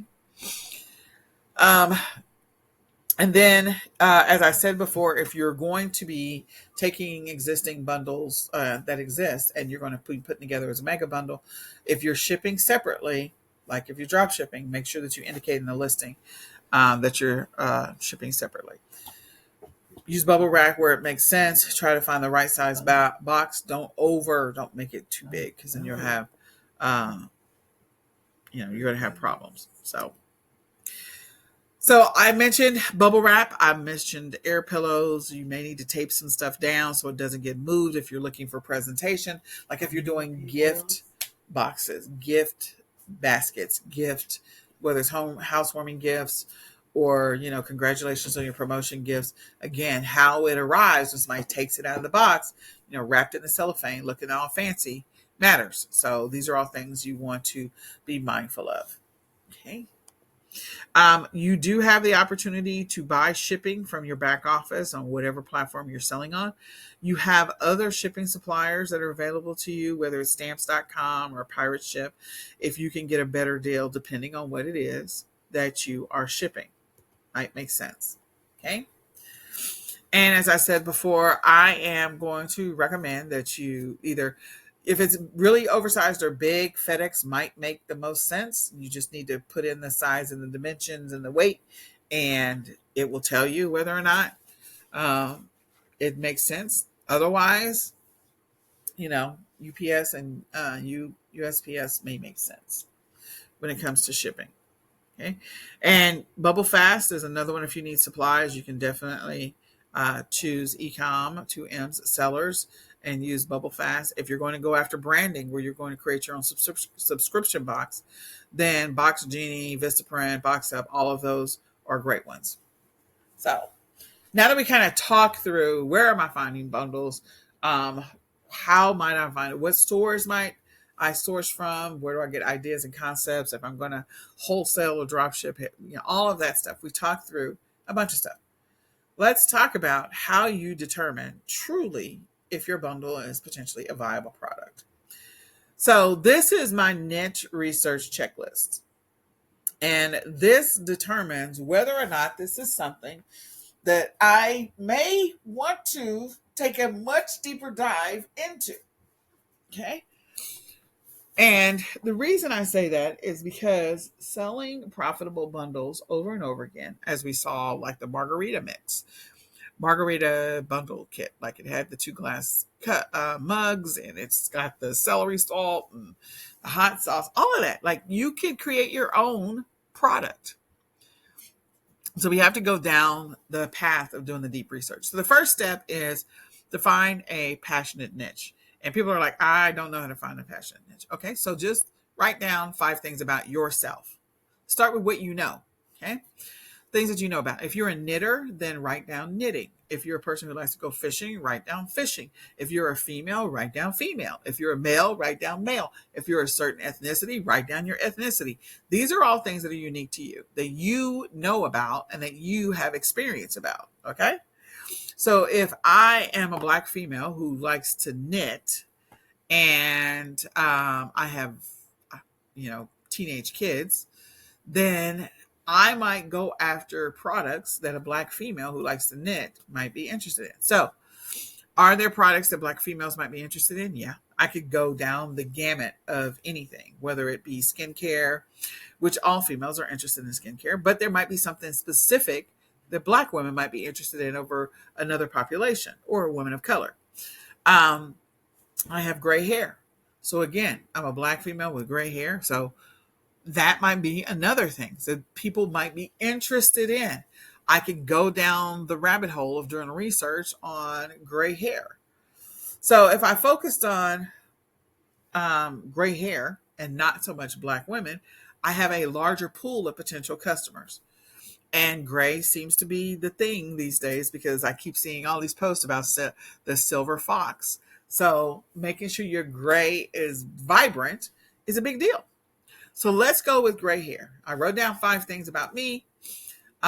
So now we're going to focus on one of those things, gray hair. So I can go do market research. Number 2, go do some initial market research. Go look at data around gray hair. Gray hair products, whether it be shampoo, conditioner, whether it be dyes to change the gray hair from being gray to some other color, whether it be care products like brushes and combs. Typically gray hair is coarser. Again, if you are the niche, then you know a little bit about it. These are things that only a person with gray hair might know, that the gray hair is a little coarser than other hair. So I'm going to do research on a couple of things, maybe shampoo and conditioner for gray hair. I'm going to go see what the sales might be. So you can do a Google search. You've got all these AI tools now that you can do research, use to find out that data. What are the sales numbers around shampoo and conditioner for gray hair? What are the sales numbers around brushes and combs for people with coarse hair? What are the numbers around conditioners for people with dry hair? What are the numbers around, people who buy dyeing products to dye their hair? Okay. So I'm going to go see what the numbers look like. And if the numbers are continuing to trend up, that means that that's an opportunity. People are making money in there because year over year from, let's say, 2000 to now, people have been buying these types of products and the sales have continued to climb, and they may continue to climb. Okay. I can tell you this is a thing in during COVID for sure. Then the next thing is I'm going to go over to Google Trends, and I'm going to look on Google Trends, and I'm going to see if what types of searches are being done around gray hair, whether it's gray hair, how to care for gray hair, and gray, they spell it two different ways. There's GRAY and GREY. So typically EY is more of a paint color and some things clothing, but they also have searches that come up for gray hair, GREY. So again, what are the searches like? When do the searches peak? So if you do research over a year, when are most people looking for solutions regarding their gray hair? They're doing Google searches for solutions, whether it be shampoo and conditioner for gray hair, whether it be, protective hairstyles for gray hair, like just all of the things. So how often, when are they looking? So you might discover that people are doing massive searches around March, or they're doing massive searches around June. If that's the case, again, as you're thinking about a product launch, you might start pulling together everything you need in December or January so you're ready for a product launch in June. How am I going to launch my product? How am I going to whatever? I'm going to find suppliers and manufacturers for my product. Okay. So then, are there ample products to sell? So you can go see if there's a lot of products for gray hair, for caring for gray hair, for treating gray hair. You can even do blog searches, and that one I think is further down on websites, which is analyze the competition. But anyway, you can do research for different products. How many products did you find around shampoo and conditioner to help make your gray hair look vibrant? How many products did you find around handling or taming coarse hair? How many products did you find around like accessories, like hair, brush and comb and picks and scarves and whatever else for gray hair? If you find a lot, then that means, okay, there are suppliers out there to be able to give me products that either I can brand myself or that I can use to put into my bundle. The next is, what are people willing to pay? Again, while you're out there doing the research, what are people paying for existing shampoo and conditioner sets? What are people paying for existing brushes and combs? What are they paying? Okay. Then the next thing is websites. So I do websites and also blogs at the same time. Are there a lot of blog articles about this pain point around caring for gray hair? If there are a lot of blog articles around it, that also gives me an indication. Do some of the blog articles have affiliate links to send people to specific products to solve this problem? Probably. Looking for websites that focus 100% on just the caring and the maintenance of gray hair. Again, are there YouTube channels where they talk about the silver fox? Are there Facebook groups where they talk about the silver fox? Again, validating that there is a demand and a need for this solution, or there's an interest in it. Once you've gone through this, and then also checking to see, are people paying for sponsored ads, or people paying for campaigns for gray products for people with gray hair? The answer is yes, I can tell you that. So when you do a Google search, at the top bar, at the top, and the results typically are the sponsored ads section. Sometimes it's over on the lower, on the right-hand side, down the bar, going down the scroll. And sometimes it's in the middle of the page. If it says sponsored, people are paying. If you go and do a search on Amazon and you're looking for shampoo and conditioner for gray hair, again, promoted products will come up first, or sponsored products may come up first. That means people are paying to be in that position. So are they paying? Absolutely. Okay. So once you validate that there is a problem that can be solved, that there is a demand for this particular product, that it is making money, that there's a market, the market is making money, that you can find and source the product in some ways. Again, you can dig deeper into sourcing the product once you validated that there's a demand for it. You find blogs on it, YouTube channels, Facebook groups, like, okay, and people are paying to run ads, because people don't run ads that don't make them money. They don't just continually run ads that don't make them money. So that's one niche. And I can focus on just women and gray hair. I can focus on men and gray hair. I can focus on seniors and gray hair. I can focus on black women and gray hair. I can focus on black men and gray hair. I can focus on whatever niche I choose, because I'm not just talking about just gray hair. I can decide I want to niche down. There are people that are not seniors that have gray hair. Okay. I'm not a senior and I have gray hair. I started graying when I was 16. So it's crazy. So once I have validated all of that, now I know that I have a potential solution that I can roll out. So if I'm deciding that creating bundles is for me, okay, I've gone through, I've done research, I've sort of built a strategy indirectly on how I'm going to like do a little bit of in-store research. I like in-store research. That's my preference. So that's my thing. Then I'm going to go down the path of, I think that creating bundles is for me. Okay. So the first thing I'm going to do is I'm going to build me a schedule so that way I can actually be able to keep this up.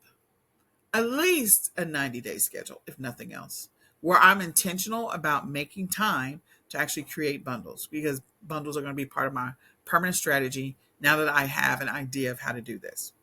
So I'm going to create a schedule that's at least a 90-day schedule. Okay.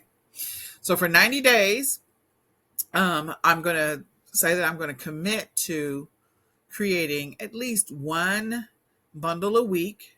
I'm going to commit 5 hours of my life to creating one bundle a week, doing all the research, validation, finding the product, going out and sourcing, creating examples, creating the listing, all of that stuff. Okay. So I need to create a bundle for that one bundle a week. That means 4 bundles a month. And maybe I set aside $200. Maybe that's what I set aside. If I'm doing $200, if I'm doing one per week, maybe it's $50 per week. Okay, $50 per week, 4 weeks in a month. That's $200. Okay, I'm just making up some numbers. Might be closer to $400, so that's $100 a week, whatever the case may be. And maybe I'm going after smaller bundles because I have a smaller budget, so $50. So I got to find something that's related to gray hair or taming the hair or controlling the hair. That's a small thing that I can market to an audience that might be interested in taming their coarse hair or their gray hair, whatever. Okay. So I got to go and find the products, find the price, see what I'm going to potentially sell it for. Okay. You're going to determine what your bundle plan is going to be. You got to establish a goal. So as I said before, I'm going to maybe do one bundle a week for a month so that I can figure out how I'm going to make this work. Now, during Q4, you want to have a potentially different strategy. I would highly recommend that for Q4 that you begin the process of, if bundles are for you, that you actually start working on your bundle game in August, deciding what types of bundles I might be putting together for Q4. Maybe have about 20 different bundle ideas, 20 or 30 different bundle ideas. Okay. And then once you do that, write them out and make sure you have an idea on where you're going to source them from. Maybe how many products might go into that bundle set. So then that way, you have at least a running start. So you're spending August doing research. You're spending September doing sourcing and figuring out how you're going to ship it and all that other stuff. And you begin creating the listings, making sure that you have enough. How many of these am I going to create? All of that stuff. And then from there, making sure that you create however many you say you're going to do. So if January through September, I'm going to create one bundle a week. Okay, one bundle a week. That's all I'm doing. But during Q4, maybe I'm doing 5 bundles a week. So Q4 meaning October, November, December. And I would probably start creating those September, October, November. Okay. And then whatever is left over, you sell the rest of it in December. So September, October, November, I am selling maybe 5 bundles a week. 5 bundles a week, I'm going to get way more sales. So again, I have to have pre-planned by doing the work in August. So you need to figure out what your strategy is going to be. And you can use the eCom planner to help you to sort of plan this out. Then you're going to determine your bundle approach. Maybe for Q4, you're going to just do RAOA because you want to have access to just in time available inventory. You don't have to worry about shipments. You can source from multiple stores. I can remember driving from store to store to store to get some of my pieces to go into my bundle. Okay. So I would drive from store to store just so I could create these amazing bundles. You could decide that RA is going to be your method, or you can decide drop shipping is going to be your method. You want to touch anything. You can decide print on demand is going to be your method. Whatever your method is going to be, you got to decide what your approach is going to be. So if you decide that I'm going to do 5 bundles a week, of the 5, 2 are going to be drop shipping, 2 are going to be print on demand, and 1 is going to be physical bundle that I'm going to ship myself. Fine. You just decide what you're going to do for Q4. For the rest of the year, if you're doing 1 bundle a week, maybe in a month you do 1 is print on demand, 1 is drop shipping, and 2 of them are, arbitrage. Or maybe it's, 2 are drop shipping, 1 is print on demand, and 1 is arbitrage. You can decide your method. Okay. But you have to put together a game plan. Okay. And then you also have to decide which platforms you're probably going to try to sell your bundles on. So what platform are you going to use to sell your bundles on? You can, once you have written down, these are just going through bullets 1 through 4, the first 4 bullets. Now we're going to start the process of doing keyword research. And I already talked about niche validation. So before I even got this far, I've probably already done some niche validation. If you haven't, this is your opportunity to stop and do niche validation.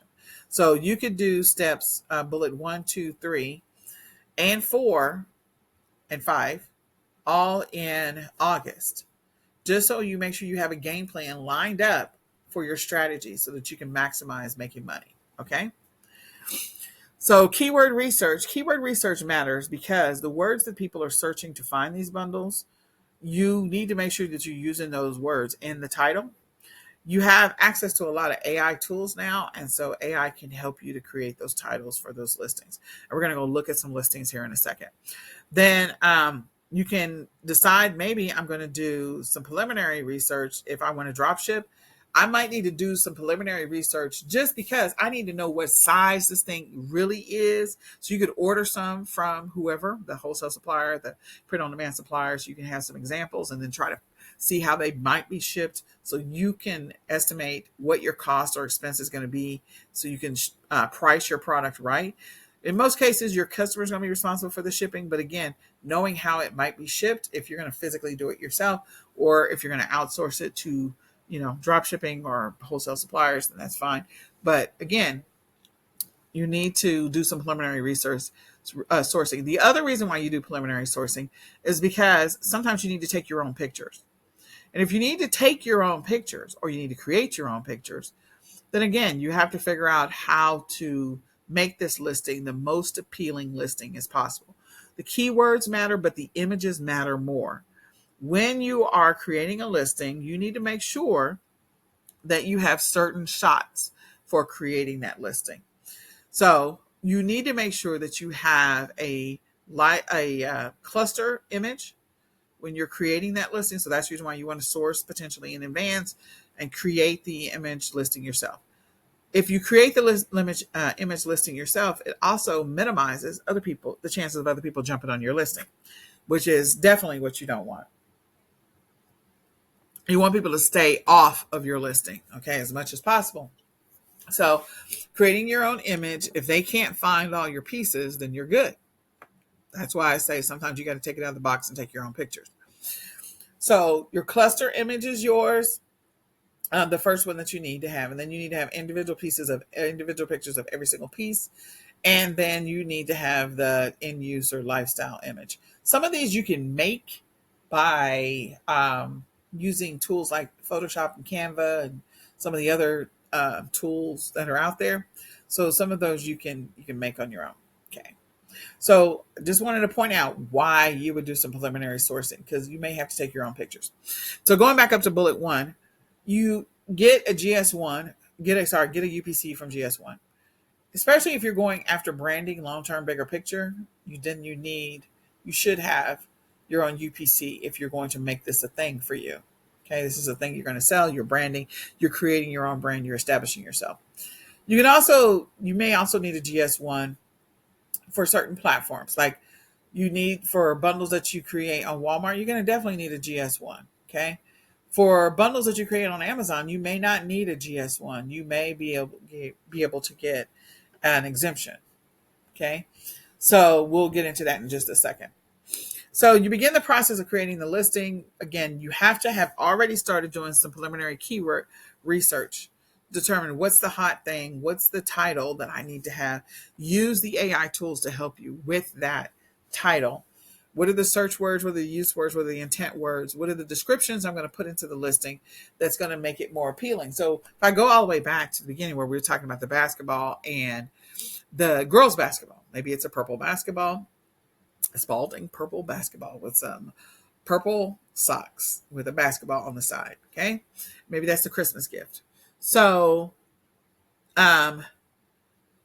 in that listing, it's going to be tailored to girls because we're talking purple or pink. Doesn't really matter. It doesn't. First of all, you don't have no color is specific to a gender, but it is more commonly known that purple and pink are something that girls are fuchsia or something that girls might like. So that's just the common known, but that doesn't mean that has to be the case. So you could put into the listing gifts for her, gifts for him, gifts for grandma, gifts for grandpa. Make sure that you're using those words to help that listing be found and to come up. You need to make sure that the listing has what it is. It's a basketball. Okay. If it's a specific regulation size and it's truly a girls basketball, is a different size, then indicate that it is a girls basketball or a female women's basketball. Okay. Know the category. We talked about the category way at the beginning. Okay.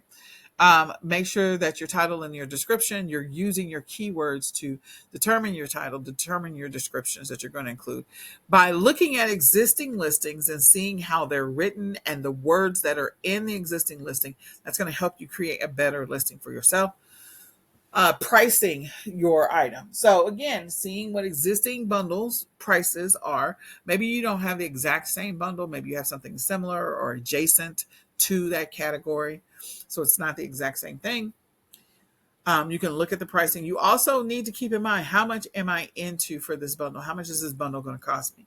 In the example of the Trolls t-shirt with the headphones and the 2 Trolls dolls, again, how much am I into? So if I'm into it for $20, I'm selling it for 40. Okay, fine. Okay.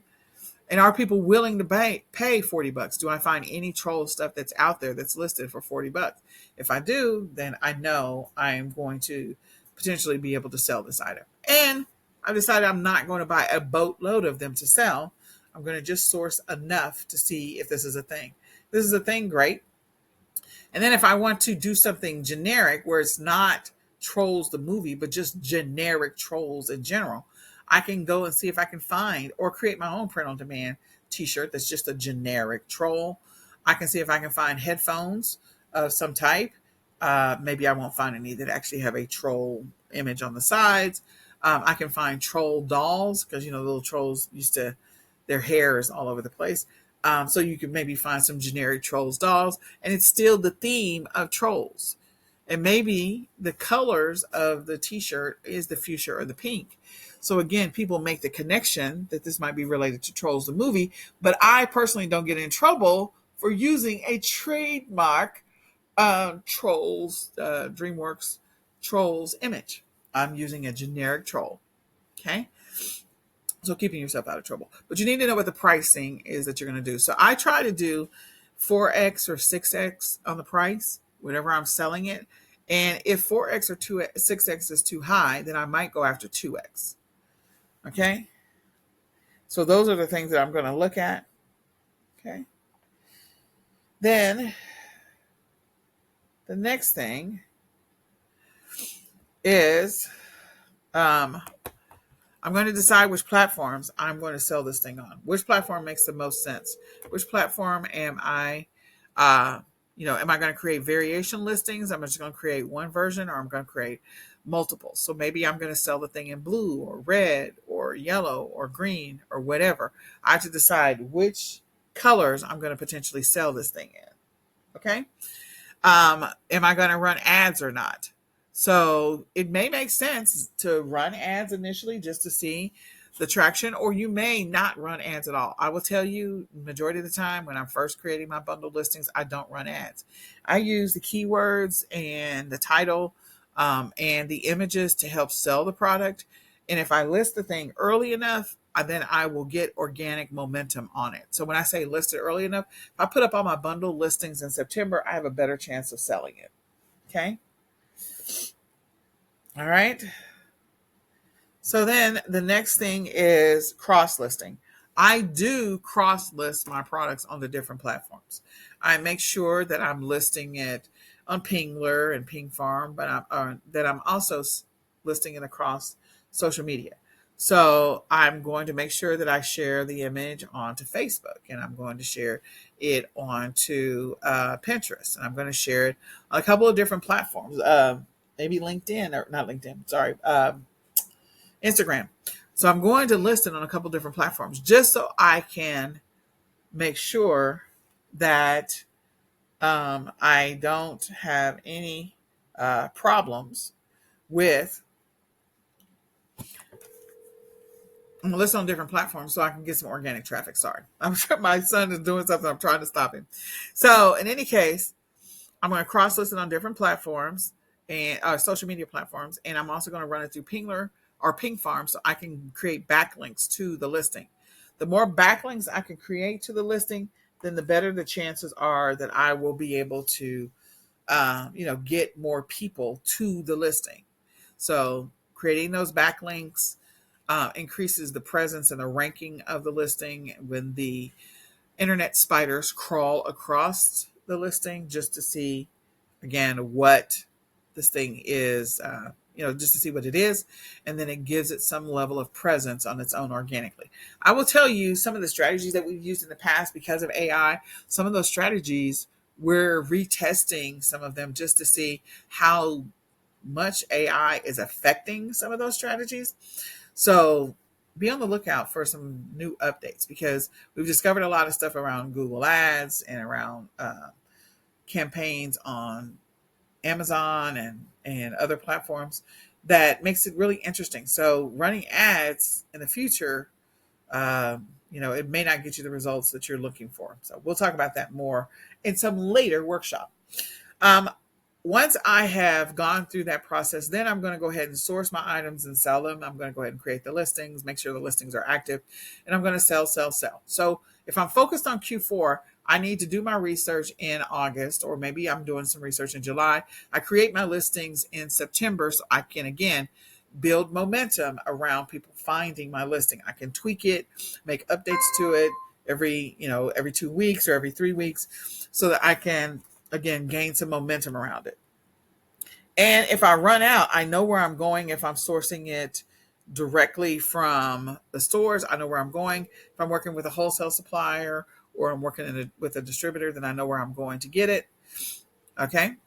Then the other thing is, if I'm going to go ahead and private label the product or white label, I'm going to turn it into something that I want to make my own.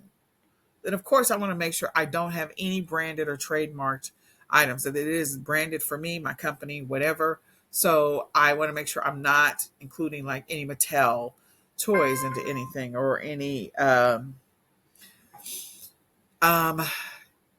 Disney or some of the others. I want to make sure I'm not including any of those others. You need to determine your shipping. Hopefully, I've given you enough to be able to figure out what it's going to take to ship this thing. And hopefully, before you even purchased any of the items that go into the bundle, that you actually did that analysis first. That is one of the first things I do. One, I determine whether or not there's a demand for this particular product or there's an interest in this product. Two, I determine if I'm going to sell it, what I might sell it for. And three, how am I going to ship it? Those are the top three things. Once I determine that it's still viable for all three of those, then I move forward. I start buying the product. I don't buy it if I haven't done that. So some of the platforms, let's do a little bit of research real quick. So if I am going to look for some bundles, okay, the first thing you could do if you want to look for existing bundles is I can just look for bundles, and I can type in bundle, and you'll see that there's hair bundles, people selling multiple packs of hair already. So bundles is a word that is used in selling hair. So that's the first thing. But then as I go down, you can see that there is a bundle for, it looks like dishwasher cleaner and washing machine cleaner. So this is a bundle. Okay. So this is, it looks like two 12-pack boxes. It looks like maybe. Okay. Then going down, continue to go past the hair. We've got um, stain marker. I don't know what that is. Portable cleaners. Okay. Don't know what that is. All right. So hair, hair, hair. Trying to find something else. This is printer ribbon. You can buy it as a bundle. This is Burt's Bees. Okay. So I kind of like Burt's Bees. Let's go to Burt's Bees. So this is clearly a brand. Okay. And this is a brand. This looks like a made image, superimposed made image. So they've got the moisturizer, they've got the refreshing mask, they've got the calming sheet mask, and it's all in a package. Okay. They have all these amazing, but that's a bundle. It's a gift set, it looks like. Hold on just one second. Okay. Sorry about that.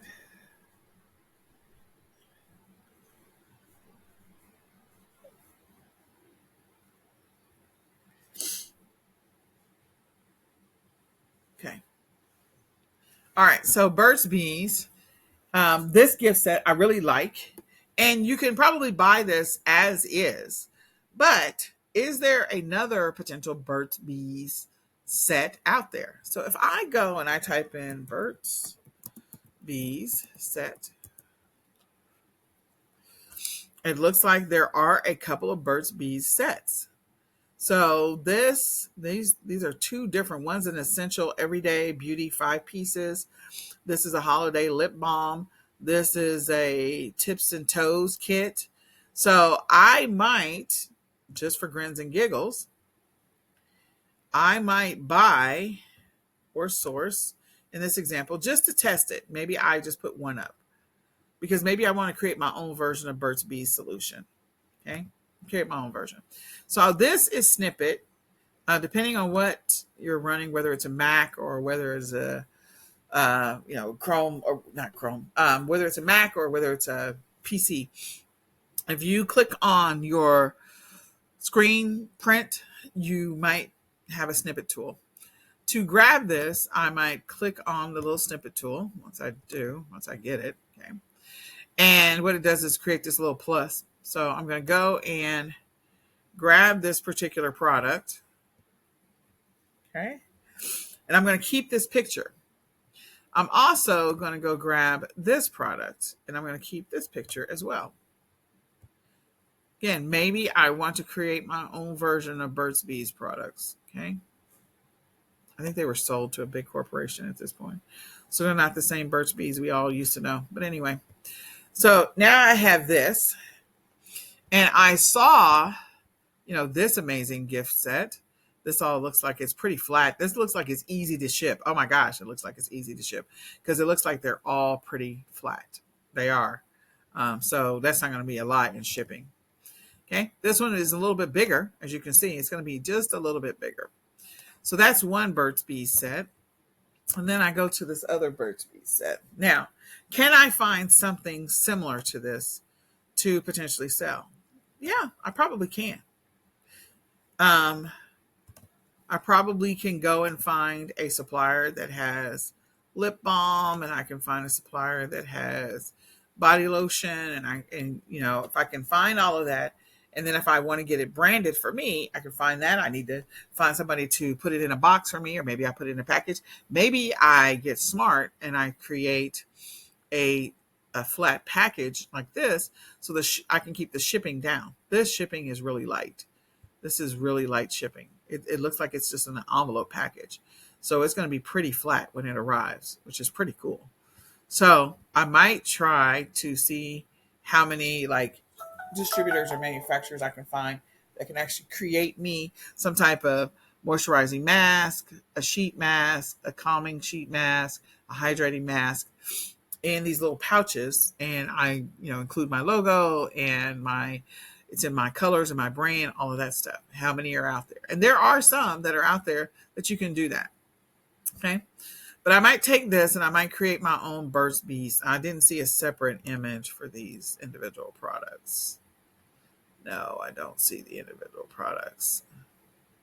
These people have bought it. So I was looking for one more that was similar to the previous one. The previous one, they had multiple images, which is what you always want. This increases your sell through rate. So since we're on the Burt's Bees site, let's just see if we can find Burt's Bees Essential Gift Set every day, 5 pieces. Let's see if we can find it on the site.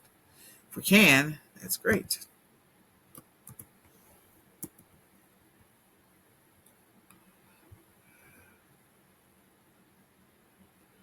Okay, so they don't have the individual pieces, but here is the same thing. And it says it's trending. Yep, that's the same thing. But they don't have it in the individual pictures. I was hoping they did. Okay. Well, it's always better if it has it in the individual pictures. It really is, but oh well. So this might be a bigger picture. So why does it matter the size of the picture? Because if I'm going to make a set or make a listing, I need to zoom in as much as possible. I really would love to have all the pieces separated. So I'm going to go back and see if there's another one that has all the pieces broken out. So that's this. Okay, so all the pieces are there. Yeah, we already did this one. Yeah, tips and toes. Tips and toes. Let's see. This is Kohl's. That's tips and toes. Did anybody put together? It's a video. Nope. Yeah, nobody put it together. Ugh. One of the individual pictures of the products. Okay. Not going to find it. So that it's always better if you can find the individual pictures because then you can do more with it. So let's look at this. Maybe this is something I can work with. No, there's not more pictures. I need more pictures. Okay.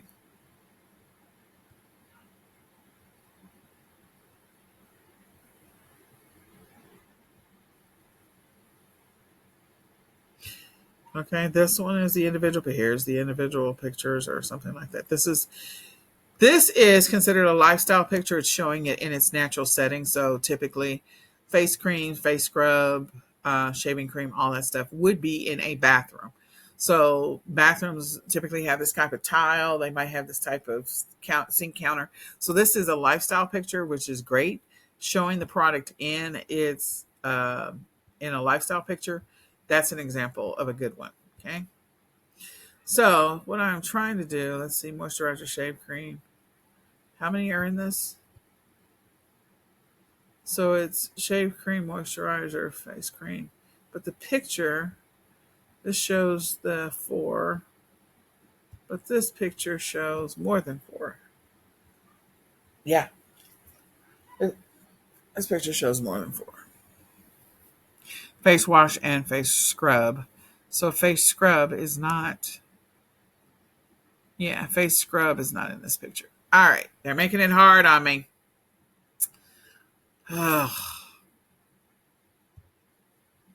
See what I can find. I got to find the individual pictures.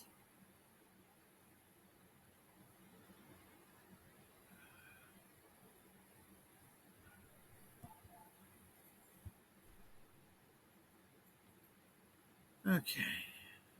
Baby B set. Aw. That's actually a pretty good one.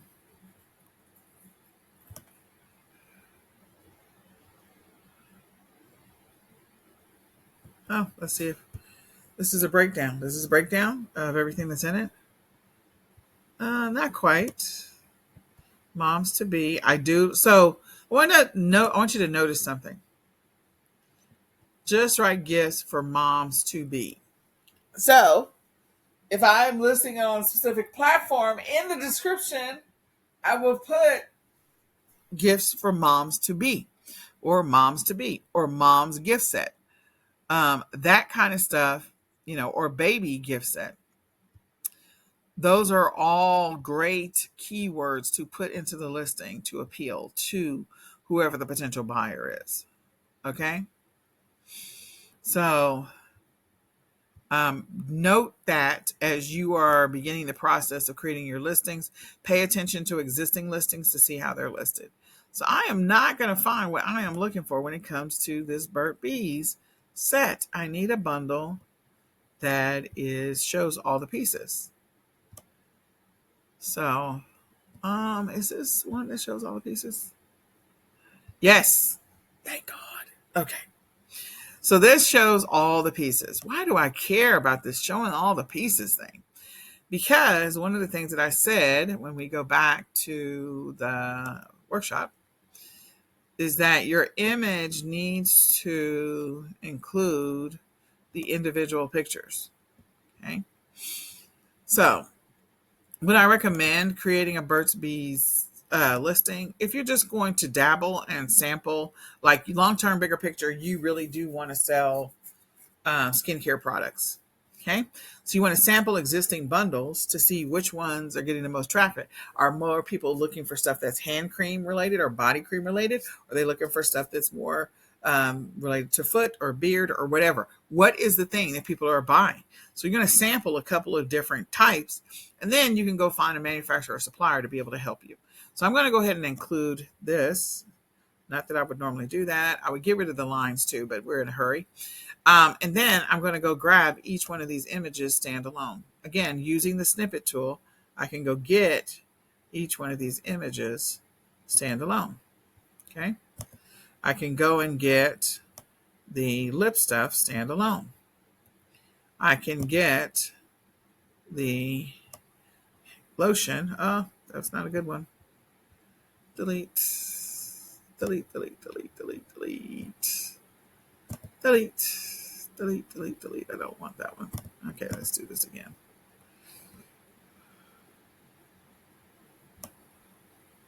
No, I'm still getting it. All right, so I have to trim it on the back end. All right. What I'm getting is that little lip thing because I'm trying to get the edge of the top. But I want to get the individual pictures. Okay, so I need to get the cluster photo, the individual pictures. All of that matters. Okay. Once I have the cluster photo and the individual pictures, then I have a better chance of being able to compile this image. Now I can compile it a couple of different ways. This is Google Slides.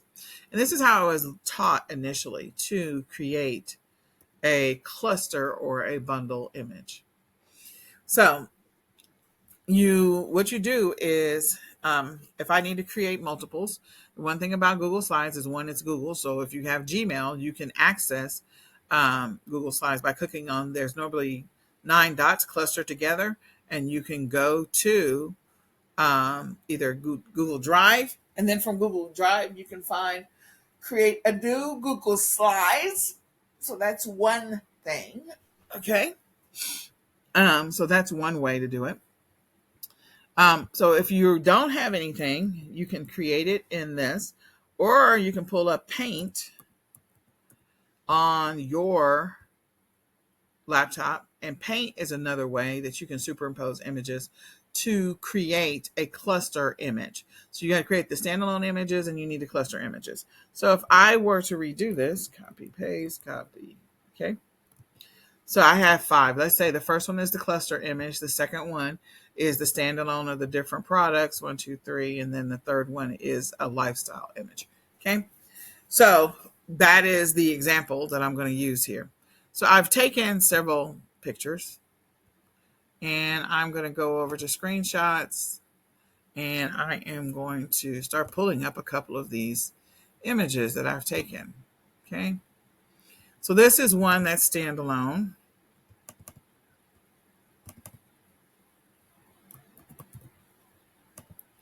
So I'm going to go ahead and put this one here just for grins and giggles. You can reposition it. You can double click to edit it, I believe. And so I can crop this just a little bit more to get rid of that little line. Just, there we go. Now it's gone. So this is a standalone image. That's one. Okay. Then I'm going to go ahead and pick up the next one. Nope, I don't want that one. And I'm going to grab the next image. And again, I would center these. I would resize these, all of this stuff. But right now I'm just showing you how to get the standalone images where they are the products by themselves. Okay. You can put the products in a background where it would be. So I could go over to Canva, drop them into an image on Canva where there is a bathroom and show the background. So that sort of helps. Okay. Then the next is going back to my folder. Pick up the next one. Okay, going to go over here, put this one. Okay, so I got the standalone, and then I have the cluster image. Okay. So I'll put the cluster image up here. Now I have this whole holiday exclusive, and I probably want to get rid of that. So I could, there's a couple of different things I can do. The fastest thing I could do is just put a shape over it. So I can find a shape and just put the shape over the top of it. I can edit the image. I could erase the image. So let me double click. I forget if I have the ability. Format.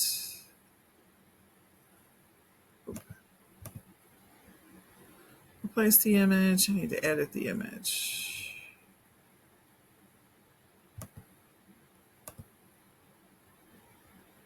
Recolor, reposition, adjust, reflect. Nope. All right, so I think the fastest thing is to go and put a square over this thing. Okay.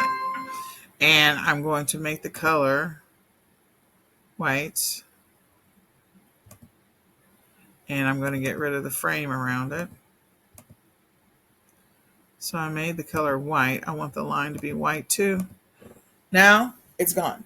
So I just put a square over it. I got rid of it. Now, if I want to download this, I can download these and use them for my listing, whatever listing I'm going to do. But if I want to, oops, undo. If I want to go ahead and make more, duplicate slide. Okay. So that's this one. And there's a square in here somewhere. There we go. So if I want to put the two images together, don't want that one. Okay. So now, remember I had this one. Now I would try to find images that actually make sense that go together. Hold on just a second. I got rid of this one. I could move this one. I got to move everything together and take my little white box over here somewhere. Put my little white box over there. Okay. This one. Now I have created sort of a cluster photo, hypothetically, that has everything together. So then people can see what they're getting. They don't see the box. They don't see any of that at all. They just see this. So again, it makes it look like all of this stuff indirectly goes together. I would do a better job of positioning. So I would probably move this down a little bit more so that the lip balms are closer together. I might cut these up so that way some of these are down and a little closer, whatever. So it doesn't look like it's two pictures that are chopped together, but there's different things that you can do to make it look better than what I've just done. But basically I've taken two different products and created a super bundle or a bigger bundle or mega bundle or cluster bundle. So I can see, hey, I think I want to get into birds. I think I want to start selling hand lotion. And I think it's a thing, and hand lotion and hand cream and body cream. So let me see, what's happening when I sell some bundles together? What's the sweet spot? Is it a 3-pack? Is it a 2-pack? What's the sweet price point? How many solutions do people want in a solution? And then I can go directly to a manufacturer, distributor, or a white label provider and be able to come up with my own solution. So if you don't know, there is a white label expo, and the white label expo allows you the opportunity to find white label providers that will this is white label world expo, and then this is white label expo, that will allow you to take their existing products and put your brand on it. Okay, so if you go to whitelabelexpo.com and then you go to exhibitors, no, why exhibit, hold on, there used to be a tab for exhibitors, so hold on, this might be at the bottom. Exhibit, that's quick exhibit. I need existing exhibitors. They might be getting ready for an expo. Inquire. Okay, sourcing made easy.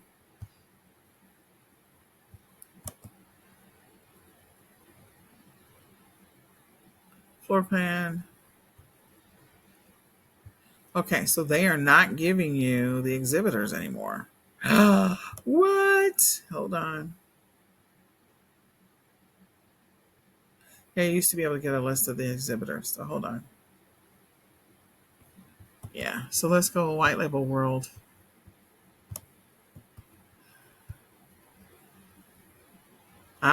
They own both of them, so they combined it. Okay, so we have list of exhibitors that do white label. I have to get that list and make sure we make it available in the back office. But you can do white label. That's one of the other things. In our mastery class, we actually give that out. So let me see, white label suppliers. Okay. So white label supplier label. Da, da, da, da. I did not know they took it off the site. So you used to be able to go to White Label Expo and be able to find all the suppliers that are exhibiting. Okay, the best list is white label products to sell in 2024. I'm looking for a master list. So we may have to white label products, our top products. Okay, so we may have,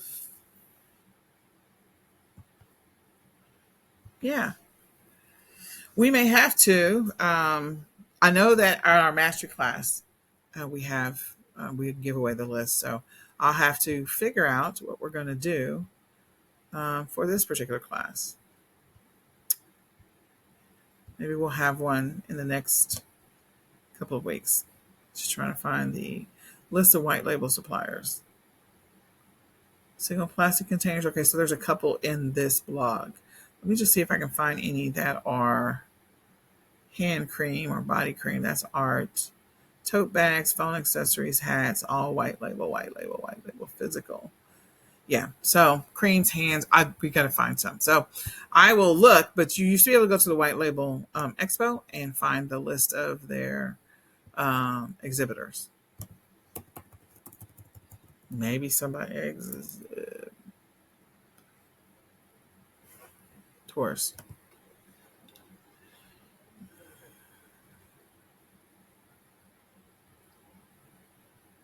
Yeah, exhibitors. There we go. All right.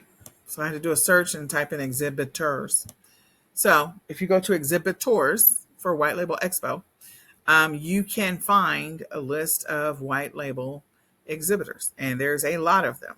And this is not all of them, but you can find people that will allow you to put your logo on their stuff. There's one for skincare right there. If you decide you want to go down the rabbit hole of selling products that are creams. So I showed you how to create a cluster image. You can do the lifestyle image by taking an existing image. Like if I do a search for a picture of the bathroom. So picture the bathroom. Okay. And let's say, I don't know, I want to put it on the counter. This one already has a picture on the counter. Let's just see. No, thank you. Just trying to find a picture. Okay, so yeah, I don't need all that.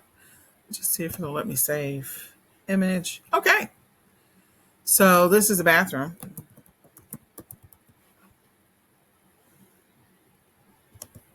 Okay. So I'm going to try to insert this picture of the bathroom and see if it'll let me superimpose. Bathroom. Downloads. Okay. So now I have a picture of a bathroom. Again, I will trim my pictures before I upload anything. Okay. And if I want to clear the background, crop, reset image. So you do want a background remover. There's different tools that will allow you to do a background remover. I'm just going to tell you, there are different tools that will allow you to do a background remover. I can't, trying to put this in here, but once you get the background remover done, okay, I would blow up this picture like 10 times what it is, okay, as much as I can blow it up. It's going to let me go beyond this, okay.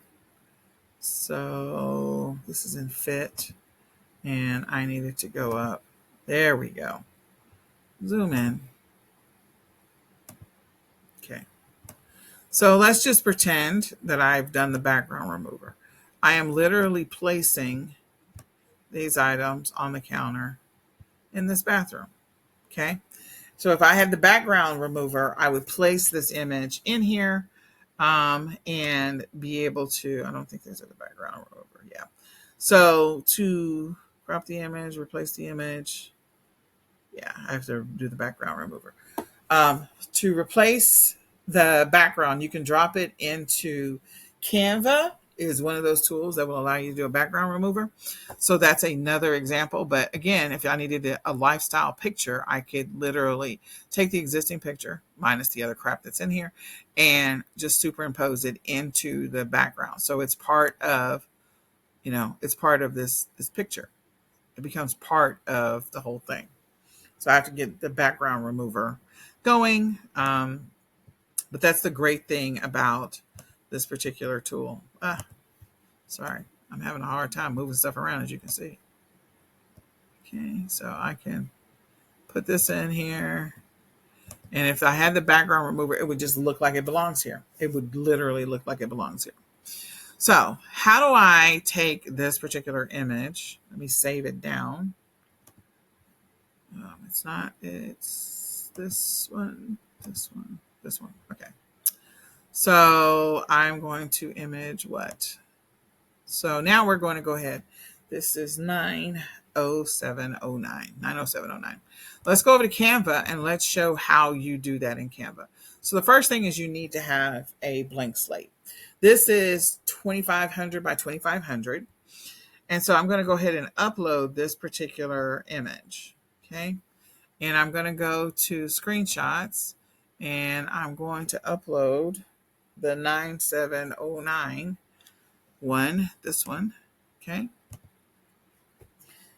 Okay. And once I upload it, here is the image.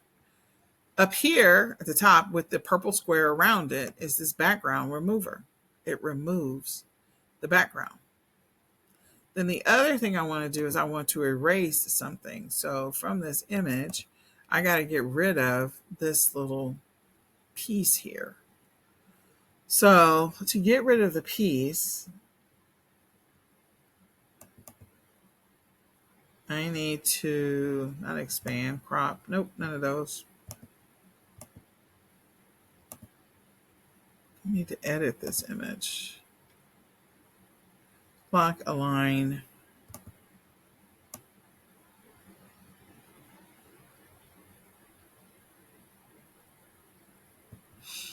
Okay, so I am going to take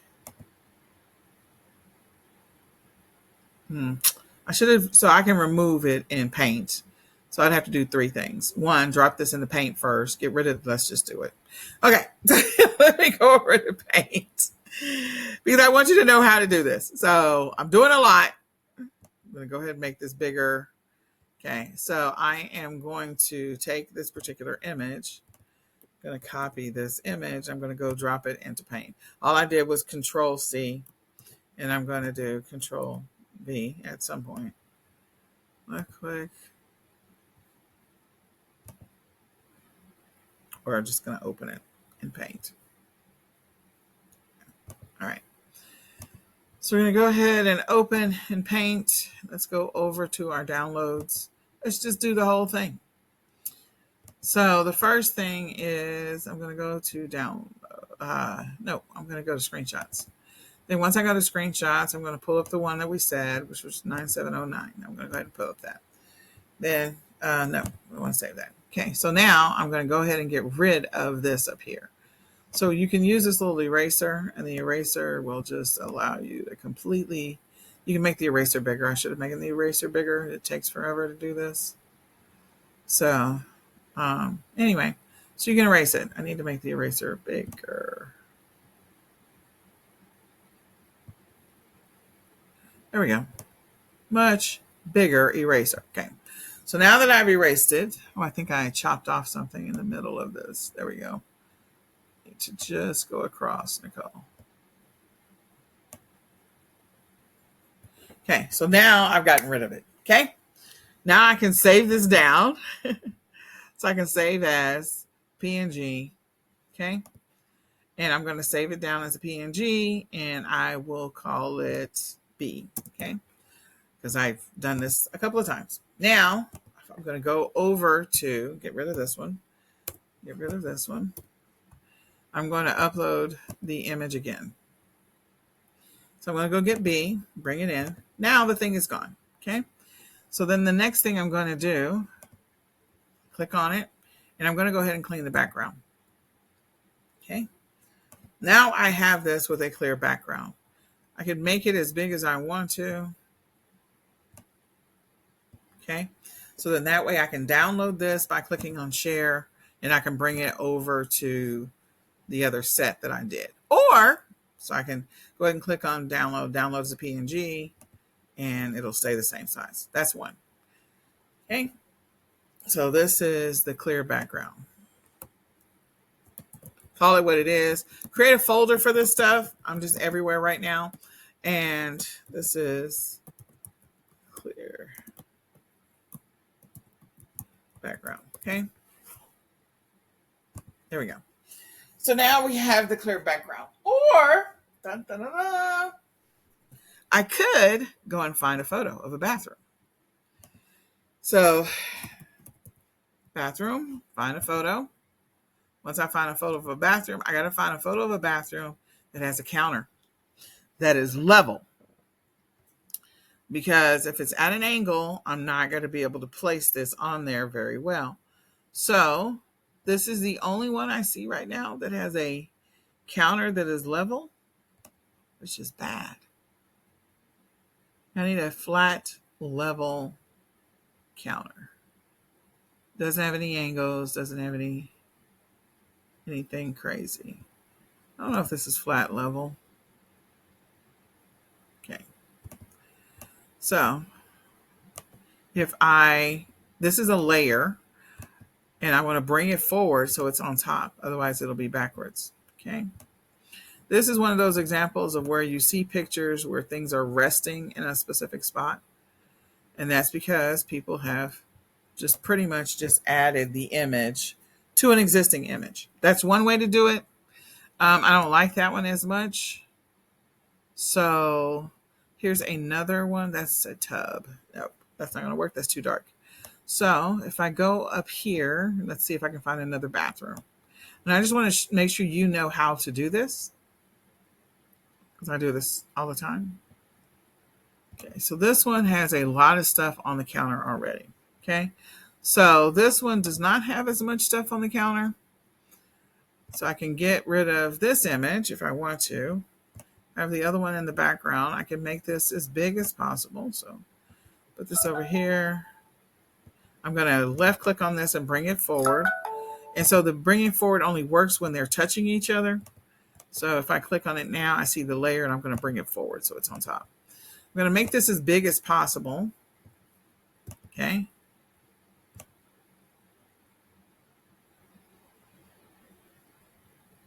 Okay, so I'm making it as big as possible by grabbing the corners and drawing it out. And I can put this on the counter so it just looks like it's there. Click out, download this picture. I can download this picture and this will be the product in a lifestyle picture or sort of in use because it's in a bathroom. You can tell that this is a bathroom. So these are examples of how you can take a picture, take an image and make it, edit it enough. So the first thing I did was I dropped it over in Paint so I can get rid of the little holiday exclusive. And then the next thing I did was put it in Canva so I can clear the background, found a picture in Canva so I can superimpose it. Those are all ways in which you can get all of your pictures. Okay. And as much as possible, if you can make your images, over 1,000 by 1,000, 2,000 by 2,000 is good. And this one is 2,500 by 2,500. Then you'll have that zoom effect on whatever platform you decide to list it on, specifically Walmart and Amazon. Okay. And also eBay. So I just showed you, we spent a lot of time on Burt's Bees. I wasn't expecting to spend that much time on Burt's Bees, but I'm just trying to show you how you can take an existing one, if there's a concept that you're interested in, and if it ends up being something that works out, you can go find existing white label providers that will allow you to put your brand onto a product. Okay. So some other bundle ideas. Let's go look at other bundle ideas. Okay. So we talked about things being in pieces, so PCS or PI. We're getting IT stuff, so we don't want that. So if I do 3 pieces, let's just see what comes up. So this is clearly, there's a 3-piece set on a rug up here. This all looks like it's superimposed. I can tell you that. This is a 3-piece set for whatever that is. So there's rugs again. This is a 3-piece set of cutting boards. So again, ideas. These are all types of bundles. Bra sets, looks like tank bras. Okay. Keep going. These are all things that you could, bodysuits, that you could potentially sell. Swimsuits, 3-piece set of a swimsuit. Swimsuits do sell, and have them as bundles. Great. Luggage, 3-piece set. These are all things that, again, you can find. You can drop ship some of these things. You can find suppliers for some of these things. You can sell them as bundles. So when you're doing a 3-piece set for luggage, let's just go see how much luggage actually costs wholesale.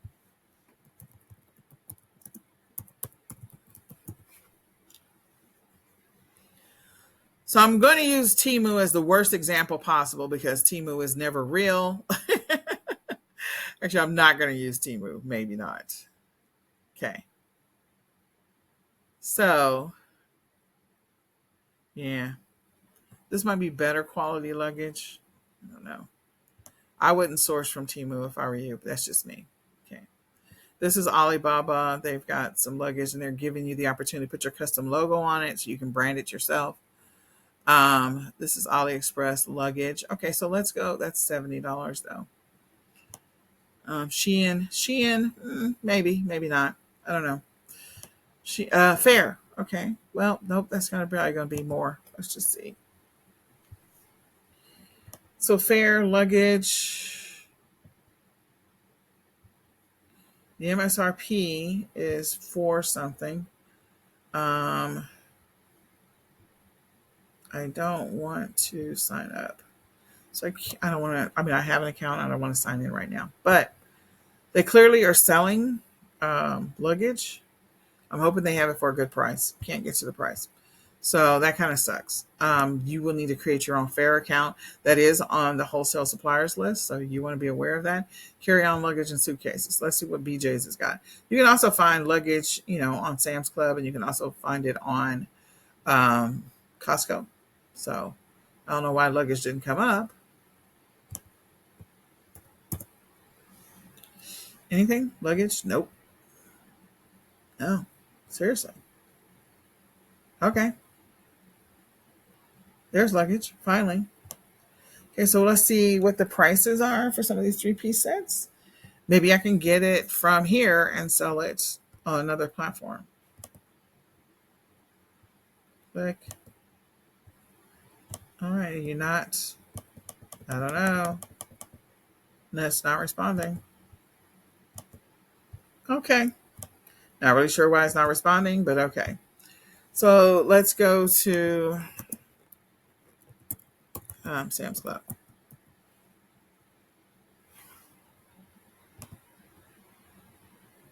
Yeah. All right, Sam's Club. See if we can get some prices. All right, so here's some prices for Sam's Club. And it's still a little expensive, but let's go compare that. This is $169, so three-piece set. So I can't make those margins work. Okay, so here's a four-piece set. So a four-piece set for $159. I can see if there's a price. There's only two that are between that price. Okay, so this is Nautica. Let's see if this thing is selling. Maybe there's a Nautica bag somewhere.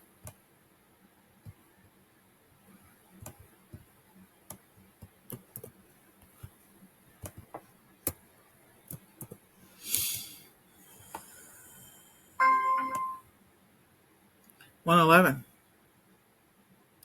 So arbitrage does work. So this is $111.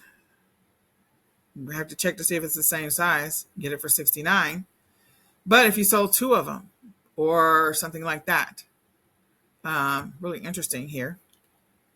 $134, $246. $246. So you can look and see what you can find from a Nautica standpoint. Clearly, Nautica is one that is selling. So maybe you sell two of the same bag. I don't know what size and sizes. So do they have multiple sizes available? Carry on. Yeah, I don't know. But I'll let you take a deeper dive. That may be one that you may want to either do a 2-pack or something like that so that you have the opportunity to sell some luggage. So that might be, listing number 2. This is this exact one right here. It is the exact same one. Wow, same exact one. 69, 111. If people weren't doing price compare, they wouldn't even know that. Okay, so I might do a 2-pack on the Nautica luggage. Again, it's a big item. So like you probably want to rethink. You need to make sure that the shipping makes sense because it is a big item. Okay. The next thing is let's see if we can find something smaller. So we saw the Burt's Bees. It was smaller than the luggage. So I mentioned Trolls earlier. Trolls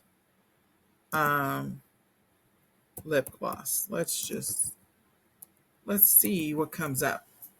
It's probably going to be a multi-pack, and it is. Look at that. Seems like I've done this before. Okay, so they have some multi-packs. They have some great multi-packs for Hello Kitty. And, this would be a great one to put these two together. I would put these two bundles together. And if I can get the standalone pictures, that's even better because then I don't have to worry about the pictures. So this is the pink background. I could maybe manipulate this. That is Hello Kitty. And then what color background is this? White. Okay. So again, I could potentially figure out how to put these two pictures together, but I would sell this, and instead of selling it as a 10-pack or 2-pack, I would sell it as a 12-pack because I'd sell the 2-pack with the 10-pack. So I would do that. And that is small and it's easy. This is that example of Trolls that I was saying before. Like you could sell just Trolls that have nothing to do with Trolls, the movie, and make it so that you can, sell them without having any problems. Okay. So Here's a Trolls kit, World Tour, lip gloss, makeup set. So let's go see what comes up at the bottom of this page. So people who bought this also bought this. Okay. So this is a Crayola activity set. I don't know that I would do that. I would stick with something that was, maybe I do nail polish or another lip gloss. I wouldn't do paint. It just, for me, logically, it doesn't make sense to put those two together. This is Hug Time bracelet. That makes sense to put together. So I might do the Hug Time bracelet.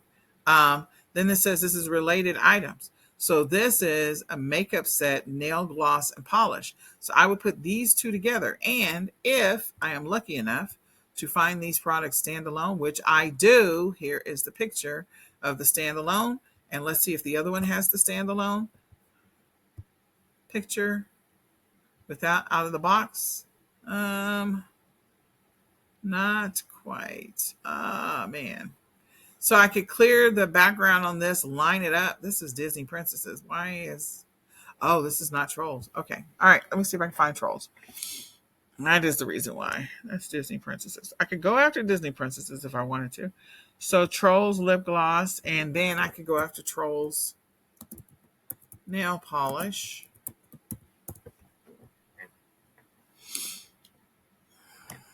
Okay, so let's see what we got for Trolls nail polish. Is there a kit that is Trolls related? Okay, so here's one. DreamWorks liquid. They stand alone, and they are. Okay, they're at an angle. I would have to make them upright. This is a strategic decision to make them at an angle. That's for sure. But I could superimpose all of those things together. So I could put the picture together that shows the lip gloss over here, and I could put these over here, and they would all look like they're part of the same picture. So that is another one that would work. So that's sort of 3. Now, these are all name brand things. And if I wanted to do my own version, if I'm just playing around, just seeing whether or not they sell, they're going to sell because it is Trolls. If I wanted to create my own brand of something that was some kind of figure related, a troll or a gnome or a whatever, then again, I have to brand it myself. And I could have my products sitting next to other people's products. So this is an example of someone who actually has their own branded product. So this is a nail polish. It's got a little girl with, I don't know, Candy, whatever her name is, on it. I am not aware. My son is, still hangs out with all the preschool stuff. So I know most of the characters on almost every platform, whether it is Disney, whether it is Netflix, whether it is Nick Jr., whether it is Noggin. Like I know all of Discovery. So I don't know this little girl with this rocking horse. So this leads me to believe that this is a branded product. This is an example of you branding your own product. So ETY Joe, it may be an Asian thing. It may be something from China, and that could be it too. But I'm not aware of this particular character, so I'm going to make an assumption that may be wrong, but I'm going to assume that this is really somebody's own branded product. But this is an example of a branded product with your own name on it, your colors. You see their picture. They've got the box. They've got the little girl, the rainbow, and the rocking horse.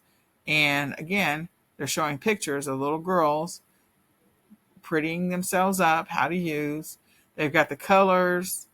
They've got other, ideal gifts for girls and more of the example of painting your nails. And they've got this picture. So this is you coming up with your own branded product once you've sampled some examples. That is what I'm talking about. And that is clearly a bundle. Multiple packets of nail polish. Okay, multiple. This one is sponsored for sure. This one might be sponsored as well. I clicked on it. So this, again, sponsored. So they're trying to get some traction on their own branded kits, which is good. Of course, Barbie's here. So just wanting you to know that it is possible to come up with your own branded kit. And it's possible to launch your own branded kit. Okay? I think this one I feel like is another one that might be similar to that concept. of them launching. It's got a little girl, kids nail polish. It looks like it's a generic. Oh, it's the ETYJO. Yep. So it's them continuing this whole ETYJO again. So evidently that is what they've done. They've put together their own brand, and you could do the same thing. So that is number 3. Then we'll go into, let's see if we can find another opportunity. So I was doing the house shoes before, and so we were doing slippers.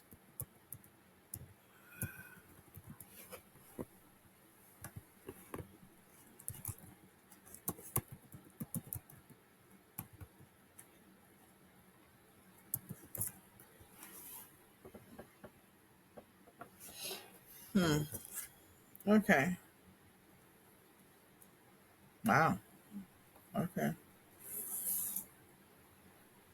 All right. Sorry, my son just came in. Take him with you. It's at 10 o'clock. All right. So the next thing is, let's see if we can find a house shoe set. So we're going to actually go to maybe a couple of sites that SMG4, 4G store. I can never remember. What is the name of it? Gotta go to the slides. Don't remember.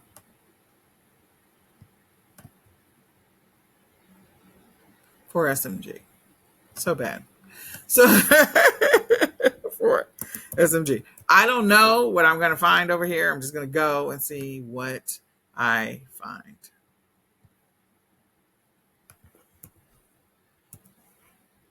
There we go. So I never click on the sponsors. I try not to.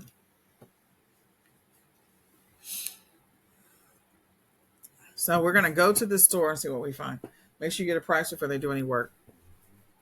Okay, so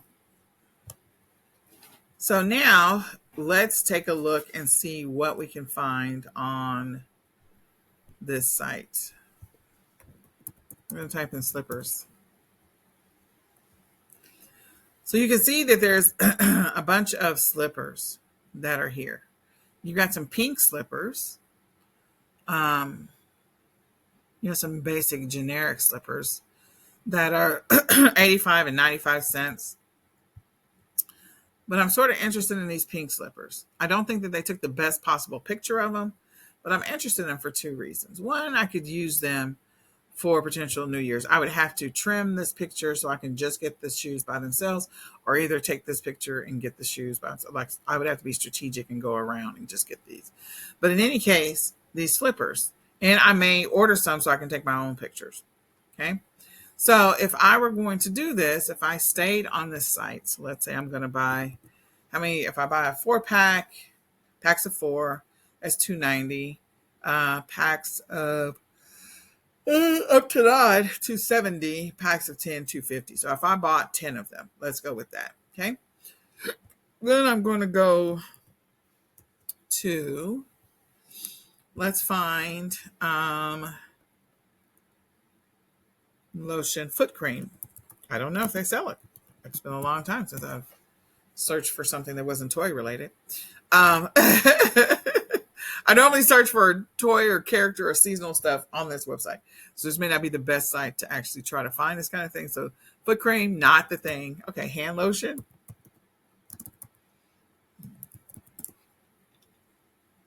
Okay, beauty. Let's see what they got. Okay, so they got a beauty, cosmetics, beauty. No. Oh, okay. This is a value pack for Mother's Day. Okay. Oh, no, I don't need that. Okay. So I looked at the price and said, So let me see. Okay. So let me see what I can find.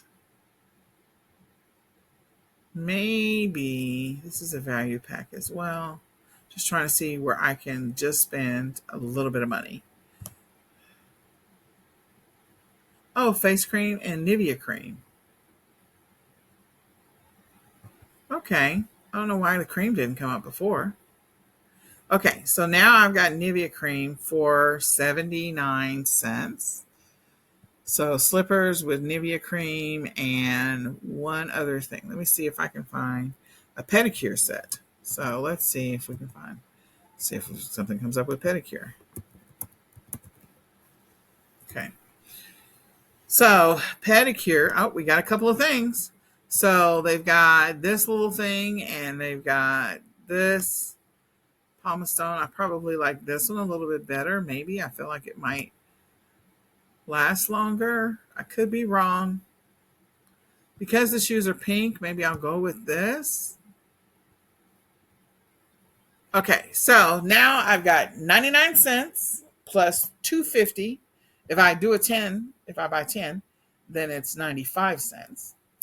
I've got some cream. I don't know that I found any other cream. So let's see if we can find any other cream. Some kind of cream.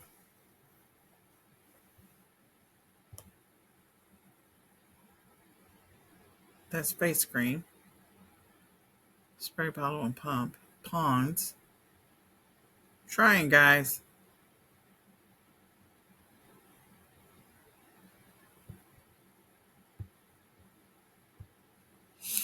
Yeah, I'm not finding on this site. Now, that doesn't mean that this is the only site. That just means this is the site I went to. And so I'm not finding what I'm looking for. But I can make what I found work.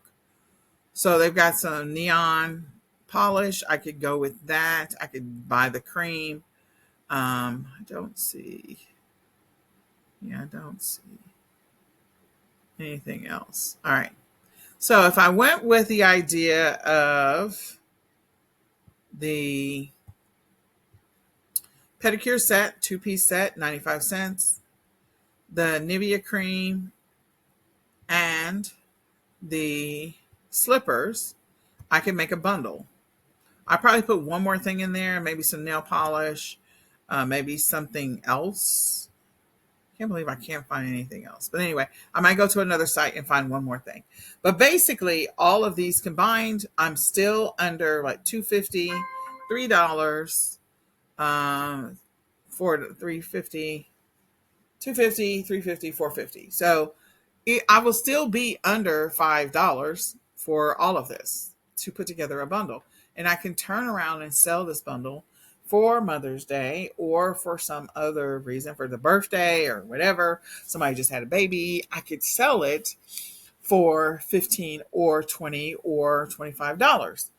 Okay, so if I put one more piece with it, I don't know what other piece I might put. I may find some better cream because this is a travel size. So I may find another site that has lotions and creams on it and see if I can find not only hand cream, but foot cream.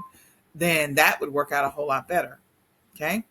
And I could put all of those together with the slippers and sell it for $25. All of it. And just spent $5. So this is an example of sourcing from different sites. Now, this will be one that I would order all the pieces and put it together. I could try to make a standalone image, but I have to finagle too much right now to be able to make this image, and it would take too long. But it is worth potentially selling it. Why? Because I know these types of sets sell for the holidays. I'm well aware of that. Okay. So I gave you some examples of different sets. Now, let's go ahead and let's talk about the different platforms. So Amazon has a bundling policy, and you can do a Google search for Amazon bundling policy if you sell on Amazon. Basically, you have pretty much three different choices. You have brand registry, unregistered brand, and generic. Okay. If you're going to do brand registry, you have a trademark, you're branding it, you're going to have to submit something to the trademark office. I would go through the IP Accelerator program. The IP Accelerator program will help you to be able to get your brand on Amazon very quickly in the category that you want it in. The one thing about Amazon, I will say right now, Amazon has been going through a lot over the last couple of years. And the latest is that their reimbursement program for those people who have, I got a sale or they lost my inventory or whatever, they're going to want your invoices and who your supplier is. And I'm not a fan of giving Amazon any more information. I want them to try to work to find my stuff. So I'm not okay with that. If you want to sell on Amazon, that's ultimately your call. If you're going to do it, I would recommend brand registry. Just know what you're getting yourself into. And the margins on Amazon have become more and more challenging. So that's one thing. Unregistered brand or generic brand. Unregistered brand is you do need to put your logo on the product. Okay. And you can do an unregistered brand exemption, or you can get an exempt GTIN exemption as well. So on Amazon University, there are 4 videos that I've recommended. The IP Accelerator program, I highly recommend. That's what we did. The GTIN exemption, they walk you through how to do that. It's fairly simplistic. There is stuff you have to do, and you do have to be patient, and you just have to be prepared sometimes to resubmit stuff, okay? Or to get somebody and appeal it. It's okay, but you can get approved for a GTI exemption in specific categories. If you go through brand registry, again, IP Accelerator and brand registry sort of go together, and you have the ability to create virtual bundles on Amazon. There are specific rules around those generic virtual bundles, sorry, not generic bundles. So you want to be aware of that. And I do want to let you know that in the past, I've done food bundles on Amazon. In October, October 2024, Amazon came out with a update around food bundles, and so you are potentially going to get flagged if you're not approved to sell certain products and you put them in your bundle. Now, the one thing we didn't talk about, and I should have mentioned at the beginning, is that if you're going to sell brands on Amazon, you have to be approved to already sell that brand. That's the first thing. Second, your listing could be taken down by the brand itself. So Disney, if you're doing a bundle on Amazon, Disney could take your bundle down, okay? Or Marvel could take your bundle down. So you need to be prepared for that. Lego could take your bundle down. So that's why I encourage you, if you're going to sell some brand and bundles with branded stuff in them, you might consider some of the other platforms if you're going to sample it to figure out what you're going to do long-term, bigger picture. Okay? If you're reselling stuff that you already have, like, my son, who is autistic, he loves all the preschool toys. So we literally buy them, and then about 6 months later, I sell everything that we have, and I sell it in bundles. So I'm reselling stuff I already own. Okay, so it's not a problem for me, but you just want to be aware of that. I'm not selling in large quantities either. So food items on Amazon, if you're not approved to be able to sell Lay's or whatever, Ritz, or then you can't sell it in a bundle. Just be prepared for that. Your listing will be taken down. You will be flagged. And you don't want to get in trouble with Amazon. So they've made it more interesting to sell on their platform. It is still a good, profitable platform to sell on. You just need to know what the risks are for selling on Amazon. And there are risks. You can get approved and ungated in certain categories. You just have to have enough sales volume over time to be able to get approved and ungated to sell in certain categories. So I've given you some information. You can go and look these up. You can just do a quick Google search about all the stuff that's on this page so that you can gain access to all of the links, okay, and the YouTube videos. As I said before, they sent an update in October on the bundling policy, so you can't mix things together that are produced or packaged by the manufacturer to create your own bundle, okay? That is the one thing. And they're sticking to that for other stuff too. So that's usually why I recommend, if you're going to do something like that, if you're going to sample something to test it out, then you do it on your own. Lego, there are generic versions of Lego. So if you want to put together the car, the police car, the ambulance, and the fire truck, you can find the generic version that's not branded for Lego to sell your own. And that word Lego is trademarked, so you have to come up with another word that references it. So images sell. People, if they can visually see something, then you have a better chance of being able to potentially sell that item. Bundles on Walmart, there are some similarities with Amazon. A GS1 is required. Virtual bundles are not supported, so you need to be aware of that. In addition to that, some of the other platforms, you can see what kind of bundling policy they have, if they have one, but you can sell some of your stuff. I resell bundles all the time on Mercari because, again, my son, who is special needs, he likes that, he loves, preschool type toys, so it works. And, you can sell on eBay, Etsy, Bonanza, Facebook Marketplace. I don't know why I didn't put that there, but Facebook Marketplace is another one. So just add Facebook Marketplace to your list. Okay. If you're going to long term, bigger picture, develop your own subscription box. You can still do that. Subscription boxes are great because it gives people the opportunity to continue to save. The more regularly they're on a subscription, then they'll keep getting new stuff every single month or every 30 days or whatever. The thing I like about subscription boxes, you can do a curated subscription box. So you can do a subscription box on lip balm. If your brand becomes very popular, you can do a subscription box on lip balm where people get a new curated flavor or color every single month, or maybe 3 new colors every month, or 4 or 5. Same thing with like nail polish. That's a, coming up with a curated list of nail polish or curated box of nail polish. Me and my business partner are going to be working on a subscription box in 2025 to come up with a curated box that's specific for certain things. So I won't say what it is, but again, you can do curated boxes for almost anything.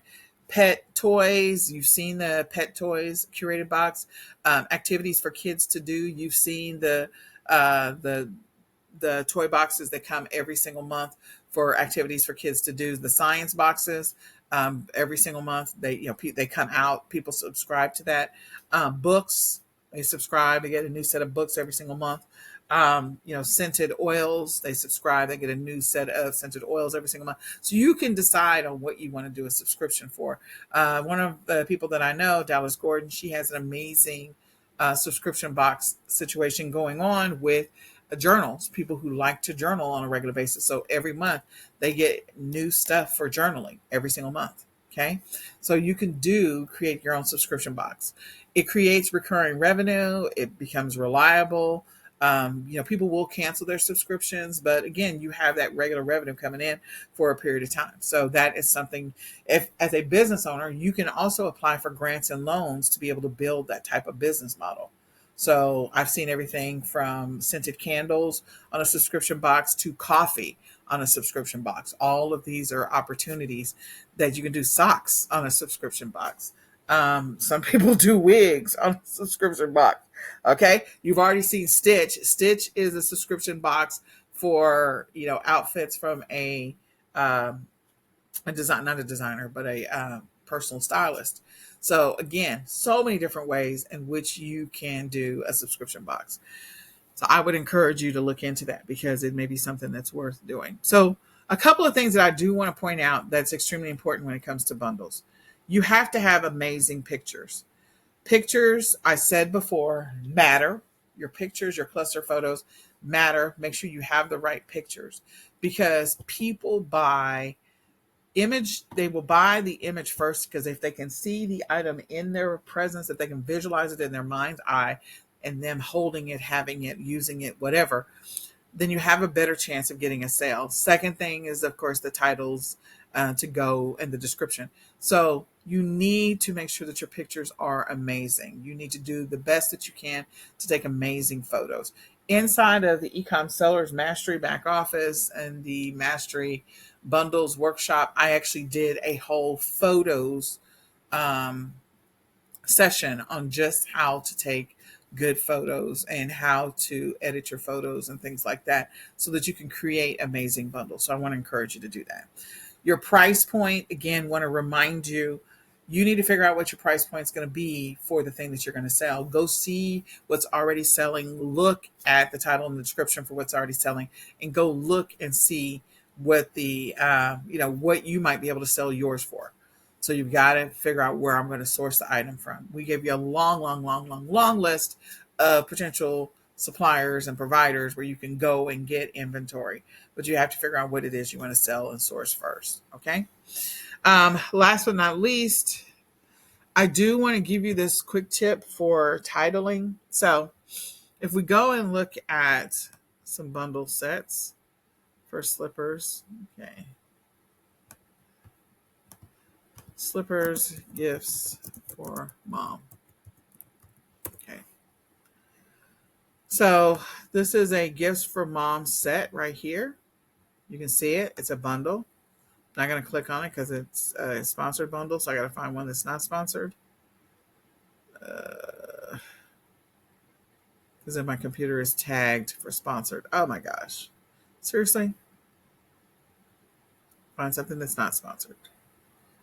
Okay, so I'm going to click on this one. Not that I like it. It has nothing to do with slippers, but it is a set. So it's a tote bag and a canvas. So it's a canvas tote and a makeup bag. Okay. You could sell this set. You can create a bundle opportunity, and it is gifts for moms. Pay attention to the titles and what they're using. They put their name brand at the beginning, but they also put Valentine's Day gifts.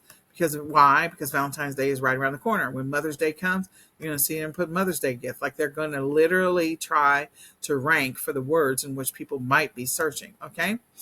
They've got what it is, the tote bag and the makeup bag, and they put some additional things in here, birthday gifts for mom, wife, woman, friend, teacher, sister. So again, I don't know that I agree 1000%, but they're clearly ranking to some extent. In the description, again, they've got gifts for a woman. So they're continuing down this whole, let's get all of the different things that this thing can be used for, including bride to be gifts. So they've done all of this keyword. This is why you want to look at the titles. You want to look at the descriptions of existing listings. If you decide you want to sell something similar or related, like you could throw in makeup brushes in this whole set if you wanted to. So a makeup bag with makeup brushes, if you want to source and sell those, with a tote bag. If you wanted to have the big floppy hat, and you could put a towel with it, so it's a whole summer thing, and flip-flops. Like you could go and see what's already selling, get some of the title and description from some of the other things, so you can come up with your own version. So you could come up with a whole summer sun bag that includes everything: the towel, the slippers, the tote, all of that. Okay. And the floppy hat. So pay attention to existing listings. Look to see how the listings, the images come up. On your first image, Amazon does not want anything in the background. So you just need to remember what the guidelines are. If you're selling on another platform, know what the guidelines are for selling. And again, pay attention to the fact that this is in use or, lifestyle image. It shows the person actually with the tote bag. It gives some characteristics on the other images about the tote bag. And then, of course, they included a video. So that's why I say sometimes you need to order stuff so you'll have it for yourself. The one bundle that I do like, I'm going to go ahead and click on it. I don't want to, but I'll click on it at the top. So this particular tote bag, you can see all the stuff that's in it. Okay. And you can see all of the images. So they have each one of the items standalone picture by itself, and they label what it is all inside of a mom bag. And then they have this bag with the dimensions. They continue down this path of showing each one of the individual products. They show them in a setting, which again is part of the whole making sure that you have the product in the setting. So of the pictures that they included, they have the cup, the bag, the candle, and the little keychain. They don't include the cloud socks. They don't include the bow. They don't include the greeting card. All of those are not standalone pictures by themselves. But this is great. They've got them in different designs. I would do this all day long. This right here. This would be Nicole. I would do this all day long. Okay. It's a great bundle. And they're running ads to it. So there you go. All right. So with that being said, I hope this information was helpful. I hope that you use it to guide you through doing bundles. Bundles are worth it. Make sure you do your analysis. Make sure you put together your game plan, and then make sure you execute on a regular basis. The more frequently you create bundles and list bundles, the better you're going to get at it over time. It takes time, but you do need to source from good providers, so you always have it. The last thing is that, if you want to schedule a free 20-minute coaching session, you can go to swiy.co/free 20-minute coaching. Again, free 20-minute coach. So again, swiy.co/free, lowercase 20, min, coach, all together, so that you can schedule your free 20-minute coaching session. If you need support along your journey as an e-commerce seller, then you can definitely join eCom Sellers Academy. It's terribly affordable. It's $9.99 a month. And you can join other e-commerce like-minded sellers like yourself. If you want to take a deeper dive, you can definitely sign up for eCom Sellers Mastery, so you can take a deeper dive into bundles. You can also join our free Facebook group. There's no subscription required for that. It's eCom Sellers Mastermind. And I encourage you, if you want to get organized, get focused, get consistent on your bundle creation and your strategy, then definitely grab the My Ecom Planner at myecomplanner.com. So with that, this is Nicole Whitlock with Ecom Sellers, and I hope you have a great time bundling. Happy bundling. Bye for now.